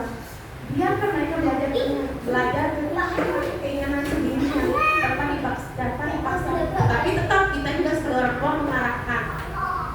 Selanjutnya ada Daisy, Daisy juga luar biasa sekali. Iya. Oh iya, ada Naura tadi guru belum kasih tahu hafalannya. Hafalan Ananda adalah Alhamdulillah sudah tuntas. Sekarang Ananda Naura menghafal surah Al-Qari'ah tugasnya. Nah, sekarang tepuk tangan untuk Ananda Naura. Sekarang ini Daisy, alhamdulillah untuk hafalan Ananda Daisy juga sudah luar biasa, sudah tuntas alhamdulillah guru.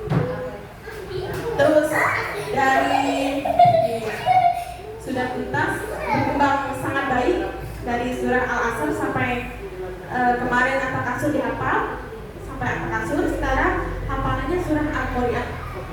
Tugas untuk menyetor hafalannya nanti Al-Qari'ah. Terus dalam segi kognitif juga sudah luar biasa, ada sosial perkembangannya, sosial emosionalnya, terus percaya diri Bu Guru. Ini juga sudah baik, menulisnya Bu Guru yang rapi sekali, Masya Allah. Ya, mantap. Mungkin orang tuanya juga mendukung di rumah aja stimulasi. Apalagi bapaknya Bu Guru yang luar biasa sekali. Tepuk tangan untuk anak Daisy. Guru saya dulu ya. Ahesa Devina. Nah, untuk hafalannya alhamdulillah sudah tuntas dari surah Al-Asr dan Al-Humazah, dan At-Takasurnya dilancarkan lagi nanti ya. Nanti dilancarkan yang apa. Dan Bu Guru surah Al-Qari'ah juga, karena ini At-Takasurnya sudah bisa, cuma belum terlalu lancar.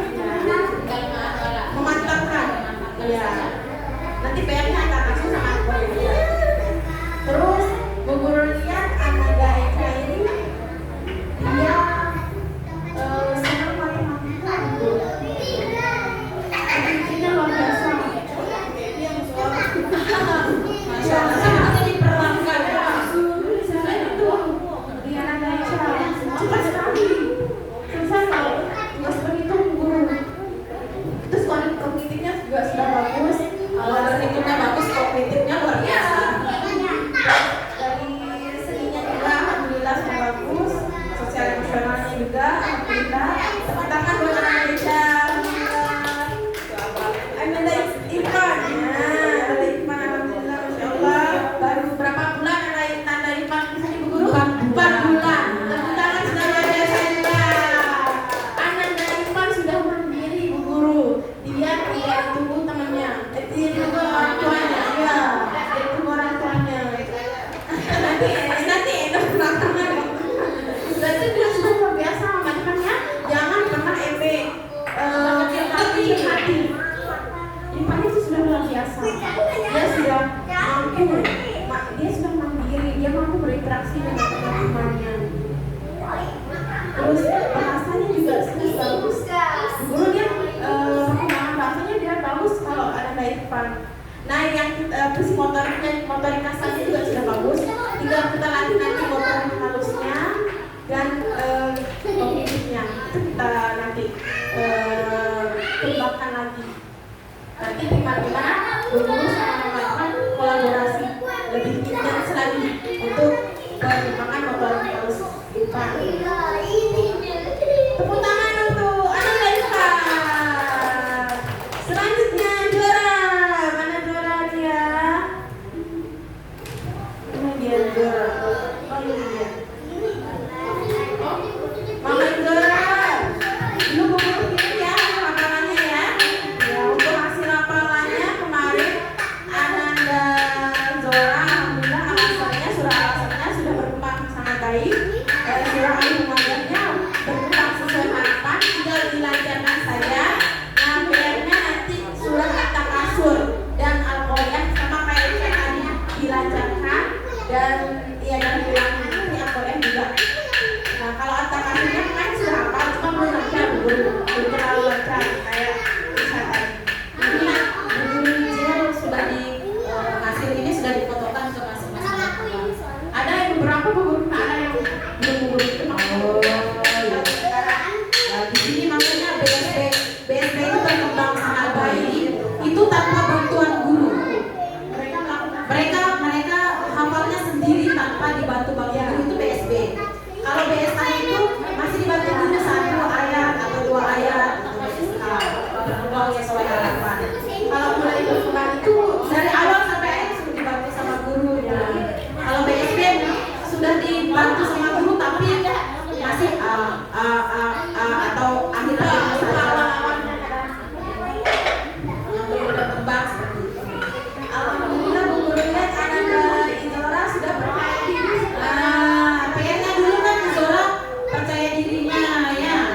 sosialnya. Tapi saya lihat sekarang Sudah akrab sekali, sudah ada mana sudah ada yang jadi sahabatnya. bahkan ketika mau keluar bermain pun mereka asik bermain di dalam kelas sama pada mau kan. Terus pemimpinnya juga alhamdulillah sudah kelihatan bahasanya juga sudah luar biasa. Dora, tangan Doranya dari Dora.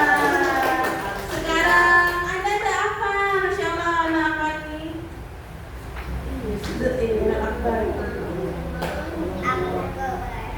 Oh iya, Pak. Nah, Ibu apa? Ya, PR-nya apa di hafalannya? Surah Al-Asrnya dia mulai berkembang, masih mulai berkembang, dilancarkan dari ulangi lagi, dan surah Al-Humazahnya belum berkembang, diulangi lagi dan dilancarkan lagi. Mungkin di kelas lagi di rumah. Makanya umur sekarang menaruh aman itu dulu dia juga ikut berdoanya. Dia cara kelasnya guru Karena keseringan ketika berdoa apa lebih banyak dia yang membuat dia tidak ikut ya walaupun hanya membabel tidak ikut omongan bu gurunya ketika berdoa itu yang kadang membuat anak itu di kelas lebih lama menghafalnya karena tidak terbiasa mengucapkan jadi setiap hari gurunya pasti ketika dia ketika berdoa tapi dia bilang apa doa sampai tidak capek-capek gurunya panggil namanya supaya ikut berdoa supaya dia bisa terbiasa mengucapkan itu karena secara tidak langsung dari sana anak terbiasa menghafalkannya. Kan awalnya anak-anak belum bisa Fatihahnya, sekarang Anda sudah bisa Fatihahnya, sudah bisa Fatihahnya, itu sudah bagus sekali. Kita sebagai orang tua betul sekali bisa menghafal sampai artinya. Iya, itu sudah berbeda.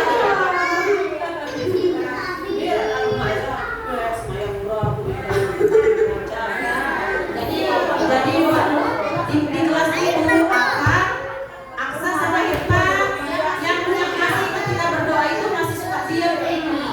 Iya makanya jadi hafalan tidak sebagus teman-teman. Tapi tidak apa jangan terkecil hati. Dan anak-anak kita beda. Tapi saya bersyukur dulu karena dia sebelumnya kan saya kata dia saya tak bisa ngomong. Sekarang sudah ada perkembangan, alhamdulillah luar biasa.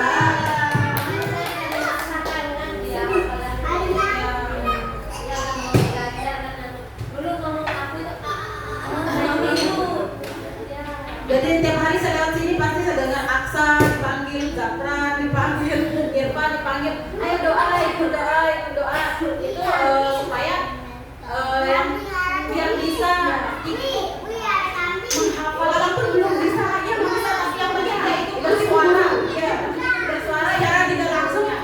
Kalau terbiasa sudah kan terdengar jadi ya. otaknya nanti. Karena terbiasa tadi. Awalnya kan anak-anak itu kan belum bisa, tapi karena sudah terbiasakan, sudah terbiasa jadi anak-anak jadi bisa. Alhamdulillah gurunya sekarang Anda apa sudah terlihat percaya diri juga sekarang guru berinteraksi dengan teman-teman itu sudah baik, alhamdulillah. Sudah tidak malu-malu lagi. Iya. Tempatnya. Kemarin pas lomba sebelum ya kata guru lihat videonya lucu sekali. Berkali-kali ada mengambil kertas origami. Terus perkembangan bahasanya juga. Akan sekarang sering bercerita loh sama guru. Iya, apa kegiatannya di rumah karena dia ceritakan ke bu guru. Itu sudah luar biasa. Itu sudah bagus. Ya. Motorik halusnya juga sudah, alhamdulillah sudah ada perkembangannya. Tinggal nanti kita untuk memantapkan semua anak-anak di kelas 3 persiapan pra SD-nya, kita mantapkan motorik halusnya untuk menulis rapi dulu. Ini bukan anak di TK itu belum diajarkan, diwajibkan, cuma karena keinginan guru program di sekolah kita supaya anak-anak ini memiliki kesiapan saat masuk SD. Karena kita tahu pelajaran di SD itu seperti apa. Anak-anak kelas 1, kelas 2 dikasih buku paket, tulis banyak. Itu makanya jadi kegalauan kami di sini. Ya. Terus gurunya di sekolah kasih tugas tulis rapi,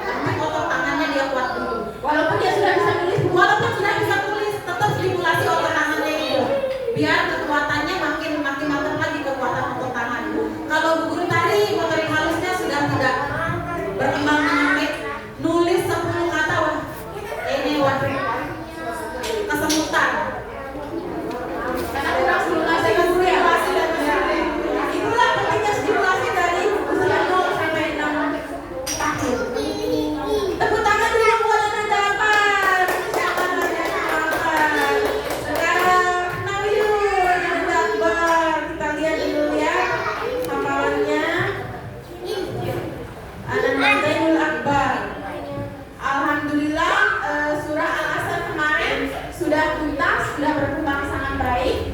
Untuk surah Al-Fatihah masih mulai berkembang, dilancarkan dan diulang-ulangi. Nanti kalau Ecam hafal aja dan dekatkan rumahnya kan nanti dilatih dapat buat sama-sama. Mungkin bisa Eca bisa bantu aku. Ya. Bau kok. Buat musual. Nah, terus untuk melihat Anda Akbar juga dari kami sudah biasa tadi seperti Ibu ceritakan tadi kan sudah bisa rapi, bisa bergambar, bisa jualan dengan baik, itu sudah mengembangkan dari kami itu sudah luar biasa. Politiknya juga sudah luar biasa sekali. Alhamdulillah. Tepuk tangan buat Anda Akbar.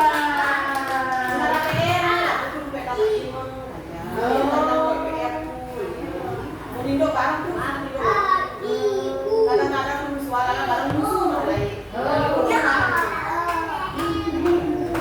Sudah ada orang yang dulu mau gurukan. Sekarang waktunya giliran Ina Eno. Nah, Eno biasa sekali. Bahkan sampai saya bilang, Bu Guru Jelly, Seno saya tidak akan pindahkan kelas. Karena yang benar-benar tahu karakternya Seno hanya Bu Guru Jelly dari kelas A. Bagaimana Seno itu setidak mandiri itu dulu, setidak percaya diri itu dulu, yang perkembangannya Masya Allah. Untung ibunya sabar. Juga mau belajar. Dari pengalaman Ina Eno 6 bulan bersama Bu Guru, jadi Ina Eno tahu kan 1 tahun kelas A. 1 tahun kelas A. Ina Eno jadi bisa belajar, oh begini cara Bu Guru mengajar di kelas, oh begini cara Sampai bisa hafal doa dan hadis. jadi secara tidak langsung Ina Eno juga belajar, di rumah juga bisa mengajar Bu Guru di sekolah. Iya, sekarang perkembangan Eno sudah luar biasa sekali. Pertama dari kemandiriannya Eno sekarang bersama Ina. Ina Eno nih bukan hanya karena dilakukan Ina Eno, itu karena juga Eno-nya sudah luar biasa, Ep-nya sudah luar biasa. Kita luruskan itu ya. Kita luruskan itu. Bukan apa? Kita bersyukurnya kepada Allah Subhanahu wa taala karena Eno sudah diberikan kemampuan mandiri itu pada saat ini. Karena kan tiap anak-anak ada yang disebut dengan waktu perkembangan itu berbeda-beda. Jadi Seno waktu kemandiriannya saat inilah yang diberikan sama Allah. Bukan hanya karena dilakukan. Makanya Bu Guru dengar, Bu Guru ingin ketawa tadi lihat pada saat Ina Eno pengen Bu Guru luruskan ini. Itu salah satu miskonsepsi ya orang tua ya. Pemahaman yang harus kita luruskan.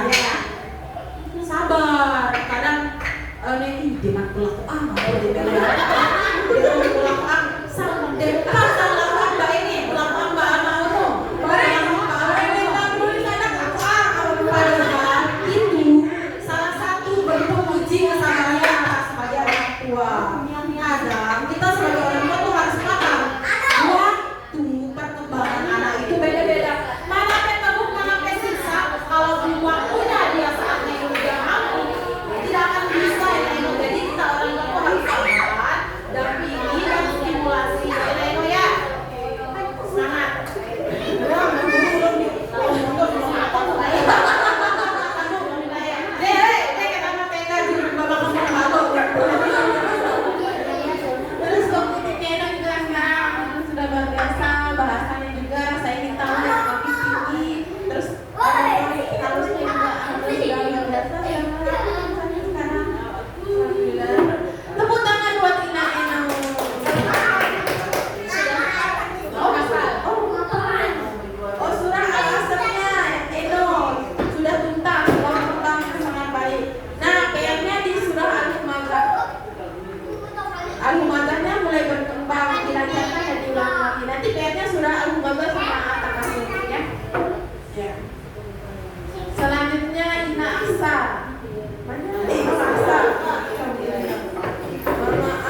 beberapa momen guru tuh tidak bisa mendokumentasikan karena saking rempongnya dia. Jadi mau dimaklumi mungkin minggu ini dokumentasinya kurang atau apa. Tapi yang jelas semua pembelajaran sudah optimal dilakukan di kelas. Sekarang Ananda Aksa. Alhamdulillah untuk hafalannya Ananda Aksa surah Al-Asrnya sudah berkembang sesuai harapan, tetapi tetap dilanjutkan lagi. Terus surah Al-Humazahnya masih belum berkembang, diulangi dan dilanjutkan lagi. Ini rumah Aksa ya, tetap distimulasi di rumah ya. Aja anak Ya. saya menghafal. Untuk ngajinya alhamdulillah sudah luar biasa. Aksa bukunya lancar ngaji dulu. Ya, bacanya sudah bisa mengejar surat Al-Baqarah. Terus untuk komunikasinya, untuk melihat Ananda Aksa ini untuk perkembangan sosial emosionalnya, dia sudah luar biasa ya di kelas, tapi dia masih belum fokus saat berdoa Bu Guru. Ya, itu sudah gitu. Saya pun baru 1 kali masuk sudah tahu ini yang berdoanya tidak fokus, apalagi ujung kelasnya pasti sudah paham gitu. Saya baru 1 kali 2 kali masuk aja sudah, oh kalau yang berdoa benar-benar tidak fokus tuh Aksa, Irfan sama Zafran. Baru-baru beberapa kali saya masuk sini. Karena ketika saya lihat bu gurunya berdoa, mereka tuh cuma diem gini. Tapi kalau dari Zafran dia cuma diam saja, nah itu. Tapi kalau Irfan sama Aksa nggak bisa diam tangannya. Kalau Irfan begini, Ya. doa. Tangan temennya dia terus ini. Saya enggak ya Bu. Aksa tidur. Kalau Aksa Iya, tidur. kayak orang. Kalau apa gini, kalau apa gini. Ini aja dia. Sampai selesai berdoa. Dalam lari suaranya. Tapi suaranya nggak keluar. Makanya dulu taruh di dekat guru aja dan dia ikut juga. Admikan itu bu guru bidang dulu. Tapi gitulah anak-anak itu. Kita jangan pernah berkecil hati. Jangan dengan itu bahwa kita ini berarti kenapa anakku ini tidak bisa, ini tidak bisa. Tapi dari situlah kita harus lebih merangkul anak-anak kita. Ya. Tepuk tangan untuk Anda, Aksa. Asra Al-Arafah. Diwakili sama. Surah Al-Asr alhamdulillah Azra sudah berkembang sangat baik. Terus untuk surah Al-Humazahnya tinggal dilancarkan diulangi lagi. Mulai berkembang untuk Al-Humazahnya. PR-nya nanti Azra Al-Humazah sama At-Takasur stimulasi lagi juga. Terus untuk perkembangan sosial emosionalnya alhamdulillah Azra ini luar biasa. Ya, rata-rata kalau sosial emosional juga udah sekali bahasanya juga Azra ya. Terus membacanya juga sudah bisa mengeja, alhamdulillah. Azra sudah bisa mengeja, sudah bisa menulis motor halusnya sudah semakin baik, semakin lebih baik. Begitu tinggal kita nanti mantapkan di menulis rapinya nanti semester 2 Bu, untuk mantapkan menulis rapinya. Nanti mungkin nanti semester 2 Bu Guru ingin orang tua menyiapkan buku khusus untuk kegiatan di rumah, stimulasi anak-anak di rumah. Nanti Bu Guru mungkin akan berikan 1 kali seminggu nanti dikerjakan di rumah. Iya. Nah, yang modelnya seperti itu saran saya belum jadi. Jangan ada yang modelnya kayak begini. Ya. Tapi harus ada proyeknya bersama orang tua. Iya. Ya. Yang supaya kita tidak meninggalkan belajar dengan kontekstual itu. Ya. Oke. Tepuk tangan buat Azra dulu. Ada tambahan dari Ibu. Sebelumnya mana buku hadis dan amalan doa? Ini yang memang mau Bu Guru sampaikan pesannya ke orang tua bahwa tetap diajarkan anak-anak di rumah tidak perlu kepada juga ikut belajar Sebenarnya ini buku hadis ini kami berikan untuk orang tuanya, bukan untuk anaknya. Tapi kami lihat buku ini selalu ada di tas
bukan ngambil di masa dulu saja. Semua dikumpulkan jadi satu. Nanti yang menjadi tim ulem majelis tarjim online itu Ustaz Adi Hidayat. Nanti itu dikumpulkan mana yang paling lengkap pelayanannya, itu yang dikirimkan ke sekolah-sekolah Muhammadiyah di seluruh Indonesia. Jadi itu yang jadi sebenarnya panduan yang dimamen banyak sekali. Tapi kami ambil yang untuk keseharian aja. Kalau kita ambil semuanya penuh. Ini Ya, itu mungkin ini hanya maksimalnya guru di kelas saja yang ngajarin.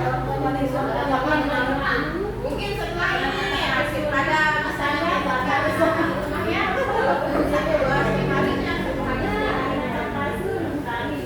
guru ucapkan terima kasih banyak Masya Allah buat murid kelas B3 yang sudah luar biasa sekali, guru apresiasi. Alhamdulillah, tepuk tangan buat semuanya. Semoga semakin lebih baik lagi kerjasama kita demi tumbuh kembang anak kita. Oke. Ada beberapa wali muridnya yang udah masuk dan sekali. Sebelum saya tutup, saya ingin tetap mengingatkan mengenai 7 kebiasaan anak Indonesia hebat. Sudah hafal kan ibu-ibu? Sudah tahu? Sebagian. Nah, inilah seharusnya. Sebenarnya ini bentuk salah satu upaya pemerintah untuk meningkatkan kepedulian orang tua. Orang tua sebenarnya yang disasar ini sama pemerintah. Karena untuk mencapai generasi Indonesia Emas 2045, bagaimana kita capai itu kalau pembiasaan anak kita tidak teratur sejak usia dini. Makanya ditekankan sejak usia dini, usia pondasi ini, 7 kebiasaan anak Indonesia hebat itu harus selalu diterapkan setiap hari. Yang pertama apa ibu-ibu? 7 kebiasaan anak Indonesia hebat. Bangun pagi, beribadah, berolahraga, makan sehat bergizi, bermasyarakat, gemar belajar. Yang terakhirnya tidur cepat. Untuk anak usia dini, rentang usianya tidur cepat itu jam 8 sampai jam 9. Anak usia dini harus sudah tidur. Kita sebagai orang tua, coba ibu-ibu bayangkan bagaimana kalau 7 kebiasaan Indonesia hebat itu benar-benar kita terapkan setiap hari. Masya Allah, luar biasa sekali sudah disusun oleh Menteri Pendidikan kita 7 kebiasaan itu untuk menyadarkan kepedulian orang tua terhadap perkembangan anaknya. Setiap hari kita ajak anak kita bangun pagi, kita ajak anak kita beribadah bersama, kita ajak olahraga sekedar jalan-jalan depan rumah, kita ajak anak kita makan sehat bergizi sejak usia dini. Jadi kelak penerus generasi bangsa tidak ada yang sakit-sakitan. Itulah tujuan pemerintah kita. Kita ajak anak kita gemar belajar. Gemar belajar itu tidak hanya harus kita kasih buku ke anak kita. Kita dengan mengajak ke lingkungan sekitar, kita sudah mengajak anak kita belajar. Terus yang ke-6, kita bermasyarakat. Bermasyarakat itu tidak hanya harus kita ajak anak kita ikut gotong royong, ikut lalu begawe. Dengan EP, mengajak anak EP menyapa temannya, menghormati orang tua, menyapa orang tua, membantu orang tua, membantu tetangga. Itu sudah namanya bermasyarakat. Kita lihat orang lewat, tapi kita lihat anak teman, misalnya nih ada temannya lewat di depan rumah, tapi kita sebagai orang tua diam aja. Kita tidak mengajarkan adab bermasyarakat dengan orang sekitar kepada anak kita. Kita, oh itu ada temanmu, sapa, mau kemana? Mau kemana? Walaupun anak kita tidak menuruti itu, tapi kita sebagai orang tua harus tetap memberikan yang namanya contoh dan stimulasi. Coba bayangkan seandainya 7 kebiasaan anak hebat itu kita laksanakan setiap hari, 15-20 tahun yang akan datang, akan bagaimana hebatnya anak kita. Akan bagaimana bangganya kita dari segi ibadah, dari segi karakter, dari segi kesehatannya. Karena di situ makan sehat bergizi itu yang wajib kita berikan ke anak kita setiap hari. Stimulasi juga makan sehat bergizi. Paling penting penunjangnya, apa guna pintar punya sakit-sakitan? Apa gunanya ya ganteng ya inges kalau dia sakit-sakitan? tentunya nanti di masyarakat dan dunia kerja akan tidak terpakai kalau anak kita sudah sakit-sakitan. Seperti kita ketahui sekarang, gagal ginjal sudah di mana-mana. Kolesterol, anak ada yang 6 tahun sudah kolesterol. Gula darah tinggi sampai 400. Itu siapa yang harus kita salahkan? Apakah pedagangnya? Tentu tidak. Yang harus pertama kali kita salahkan adalah diri kita sendiri sebagai orang tua. Tidak bisa mengatur dan membatasi itu. Jadi nanti ada programnya tetap 7 kebiasaan anak Indonesia hebat itu. Nanti akan ada linknya. Saya akan bagikan ke masing-masing kelas. Nanti di situ orang tua tinggal buka link itu, tinggal dijawab apakah hari ini anaknya bangun pagi, klik ya atau tidak. Nah di situ juga kita melatih yang namanya kejujuran orang tua. Jangan dibilangnya anak bangun jam 10, kliknya bangun pagi, yes. Jangan dibilang anaknya tadi tidak ikut ini, tapi tetap ya itu kalau tertuang sih guru ya bagus-bagus balik. Tapi disitulah kita menanamkan nilai kejujuran itu. Nanti biar kita tahu, oh ternyata murid saya yang ini yang gimana sih caranya saya sama orang tua. Nanti guru pelajar nanti akan lihat gimana sih saya sama orang tua nanti berbicara akan lebih intens lagi supaya 7 kebiasaan anak Indonesia hebat itu bisa diterapkan dengan baik dulu. Kalau yang ada HP nanti kita. Iya, kalau tidak ada HP nanti gurunya bisa kasih jurnal. Tapi kalau yang punya HP, alangkah lebih baiknya gunakan link, tinggal klik sudah tersimpan di dinas pendidikan, bukan di sini. Di dinas pendidikan nanti saya sebagai kepala sekolah akan minta ke dinas pendidikan data murid saya, data murid TK Asia, siapa saja orang tuanya yang benar-benar peduli dengan anaknya. Tentunya lagi tujuannya bukan untuk kepentingan guru, tujuannya itu untuk anak itu sendiri. Coba seandainya tiap hari ini juga jadi PR kami. Kalau PR saya untuk anak saya yang kecil tidur cepatnya, ya Allah, paling cepat anak saya itu tidur jam 11, setengah 12 yang usia 3 tahun. Itu masih benar-benar jadi PR. Kalau saya sudah rutin. Iya, kalau anak yang besar udah capek, udah jam setengah 10, jam 10 sudah tidur, belajar sudah, HP sudah plek tidur. Nah yang kecil ya Allah stres enak gue tidur juga. Itu anak yang baik ibu, Memang guru tidak begitu problemnya seperti itu, tapi tentunya tetap kita usahakan sama bangun paginya lelet gebrek.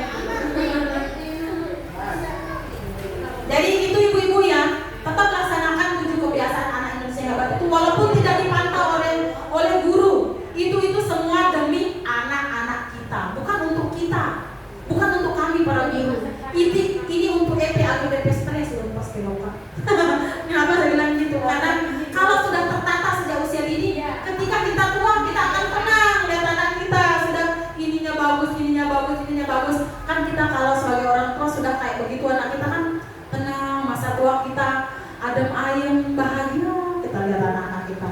Tentunya kita dengan caranya apa? Capeknya ketika anak itu masih usia dini ya. Sepakat ibu-ibu ya. Kita capek-capek dulu sekarang. Nanti kita petik hasilnya ketika sudah dewasa. Ya, sama.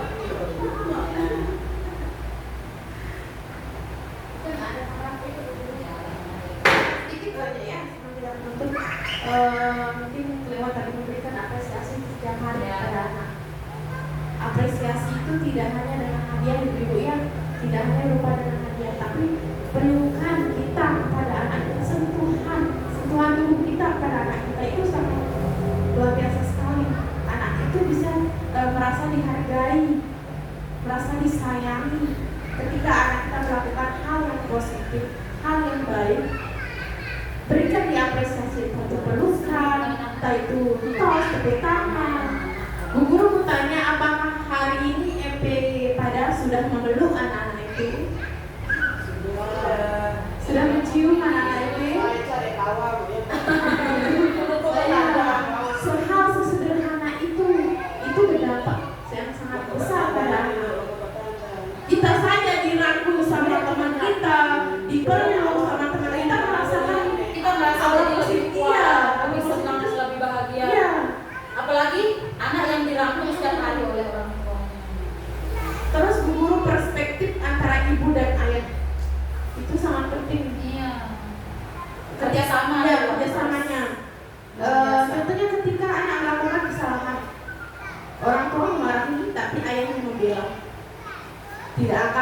tidak akan berjalan dengan lancar. Itu akan lebih membuat anak itu memberontak karena merasa ada yang terus ini juga Bu Guru, kita harus sampaikan ke anak kita bahwa yang namanya self defense, melindungi diri. Karena sekarang seperti kita ketahui lihat di media sosial, zamannya pembulian. Jadi setiap hari ngobrol, tanya apa kegiatannya di sekolah. Saya wajibkan dah ini untuk orang tua. Tanya apa yang sudah dilalui oleh anak di sekolah. Apakah ada perlakuan yang menyenangkan, tidak menyenangkan dari temannya. Di situ EP bisa ngajak ngobrol tentang perlindungan dirinya. Anak itu sudah harus EP tanamkan bisa melindungi diri. Kalau ada temanmu yang menyakiti, boleh kita katakan balas. Zaman sekarang jangan mau ngalah terus. Rata-rata EP lihat ada yang bunuh diri, ada bahkan yang dibunuh oleh temannya. Karena itu tidak ada rasa perlindungan dirinya, tidak bisa melawan sejak usia dini. Dia mau ngalah aja sampai dewasa. Kan kita zaman dulu tuh yang dekanggo melawan, dekanggo bales, dekanggo marah ono, padahal tak marah dia. Tapi sekarang kita harus ajarkan anak kita, kalau kamu dipukul, pukul balik. Biar dia tahu gimana rasa sakitnya kamu dipukul sama temanmu itu. Tapi tentunya dengan aturan, kamu tidak boleh balas berkali-kali, cukup satu kali saja dan segera laporkan ke Bu Guru. Itu harus dikasih tahu anaknya setiap hari, ibu-ibu ya, supaya dia bisa melindungi dirinya. Terus yang ditekankan juga, kamu tidak boleh mengganggu temanmu dulu. Tidak boleh mengganggu temanmu dulu. Kalau kamu mengganggu orang lain, siap-siap kamu diganggu sama orang juga. Kalau kamu menyakiti orang lain, siap-siap kamu disakiti juga sama orang lain. Setiap hari dulu jangan capek ngomong gitu ke anak-anaknya ya. Mungkin tidak bisa dipraktekkan, tapi anak-anak sudah merekam di otaknya. Lama-lama kalau sudah terekam, alam bawah sadarnya melakukan itu. Betapa pentingnya perlindungan diri untuk anak sekarang ini. Kalau ada yang mengganggu atau ada yang mau pegang atau apa, segera kasih tahu anaknya. Kalau ada yang mau mengajak kamu ini, anak itu sudah harus tahu tindakan apa yang dilakukan. Kita lihat kejahatan di mana-mana sekarang, pencabulan di mana-mana, pemerkosaan terhadap anak di mana-mana, penculikan. Jadi anak-anak tuh sudah paham itu, bahkan harus sejak usia dini. Bagaimana mereka bersikap, bagaimana mereka melindungi diri, bagaimana tindakan yang harus mereka lakukan, apakah berlari, apakah teriak, atau bagaimana, atau melawan kepada teman sebayanya. Itu anak-anak harus sudah bisa, ibu-ibu ya. Kita mengajarkan anak-anak kita menjadi anak yang tangguh sejak usia dini. Terus juga ibu-ibu, untuk saya tekankan juga, di sini juga sudah terjadi permasalahan di beberapa kelas di sini. Kadang kan anak-anak tuh sampai rumah kadang suka cerita, aku dipukul ini, aku ditendang ini, aku dianu ini. Alangkah lebih baiknya kita tanya ke guru kelasnya dulu, bagaimana kejadiannya sebenarnya. Terus bukan saya bilang tidak harus percaya kepada anak, tapi kadang perspektif anak dan orang dewasa itu beda. Kadang di sekitar kadang digigit sama temannya dianggap pukul sama anak walaupun belum disentuh. Nah, alangkah lebih baiknya makanya kita telepon atau WA langsung guru kelasnya. Jangan hanya kita mendengarkan dari sebelah pihak walaupun anak kita. Ini supaya kita bisa menjaga koordinasi yang baik dengan guru kelas dan orang tua. Karena kemarin ada kejadian di kelas lain seperti itu. Jadi saya menemani di grup kelasnya bahwa orang tua itu harus dengar dari kedua belah pihak dulu perspektifnya seperti apa. Kadang belum kena sama temennya karena anak-anak kan beda, walaupun belum disentuh sama temannya, aduh tubuhku, walaupun sama kakaknya seperti gitu kan, walaupun badannya yang sebolong, tubuhku. Nah, jadi lebih baik kita tabayun dulu, kita cari solusi bersama. Sepakat ibu-ibu ya? Ya, yang saya tekankan juga anak-anak sedang aktif-aktifnya. Jadi mereka saling senggol, saling ini sudah hal biasa. Selama itu tidak menyebabkan bahaya dan cedera berat untuk anak kita ya. Kita masih anggap wajar, lari-larian, kadang dia kesenggol jatuh temennya. Itu anak tidak sengaja, tapi kadang kan perspektif anak itu saya katakan tadi beda. Walaupun tidak sengaja temennya dia pukul aku, tapi temennya sedang lari, tidak sengaja kesenggol kan, tangannya kesenggol. Jadi harapan saya lebih baik kita dengarkan dari guru kelasnya dulu, kita ambil perspektifnya, kita cari solusi bersama ya. Jadi mau tutup, saya langsung tutup. Mohon maaf, saya ucapkan lagi, tidak ada kadarnya, maaf ibu-ibu ya. Baik, kita baik dari luar. Untung saya punya apa? Alhamdulillah, saya nyampah guru dengan nyampah. Oh saya ya mungkin hanya itu yang dapat kami sampaikan. Jadi untuk parenting selanjutnya siap diundang lagi? Siap untuk kita sharing bersama. Jangan diri jaga siap untuk tumbuh kembang anak kita. Nanti ada ilmu baru lagi kita belajar bersama-sama. Karena ini semua untuk anak-anak kita, bukan untuk gurunya, ini untuk anak-anak. Semua harus pikirkan. Iya, sudah tahu kan sekarang anak itu ini. Jadi lebih dimaklumi, lebih didampingi, lebih distimulasi, paling pentingnya lebih dirangkul anak-anaknya, apresiasi. Ya, jangan lupa anak kecil itu paling senang diapresiasi, pasti lebih semangat lagi belajar. Apalagi yang apresiasi adalah orang yang paling dia sayang, ibunya. Ya. Nah, tepuk tangan untuk kita semua. Terima kasih banyak kami ucapkan sudah memenuhi undangan kami walaupun tidak ada ala-kadarnya. Mohon maaf. Mari kita tutup acara kita pada pagi menjelang siang ini dengan doa kafaratul majelis. Sudah bisa kan ibu-ibu ya? Anak-anaknya tiap hari baca itu. Doa kafaratul majelis. Subhanakallahumma wa bihamdika asyhadu an la ilaha illa anta astaghfiruka wa atubu ilaik. Dengan ucapan alhamdulillahirabbil alamin, marilah kita tutup acara ini. Assalamualaikum warahmatullahi wabarakatuh.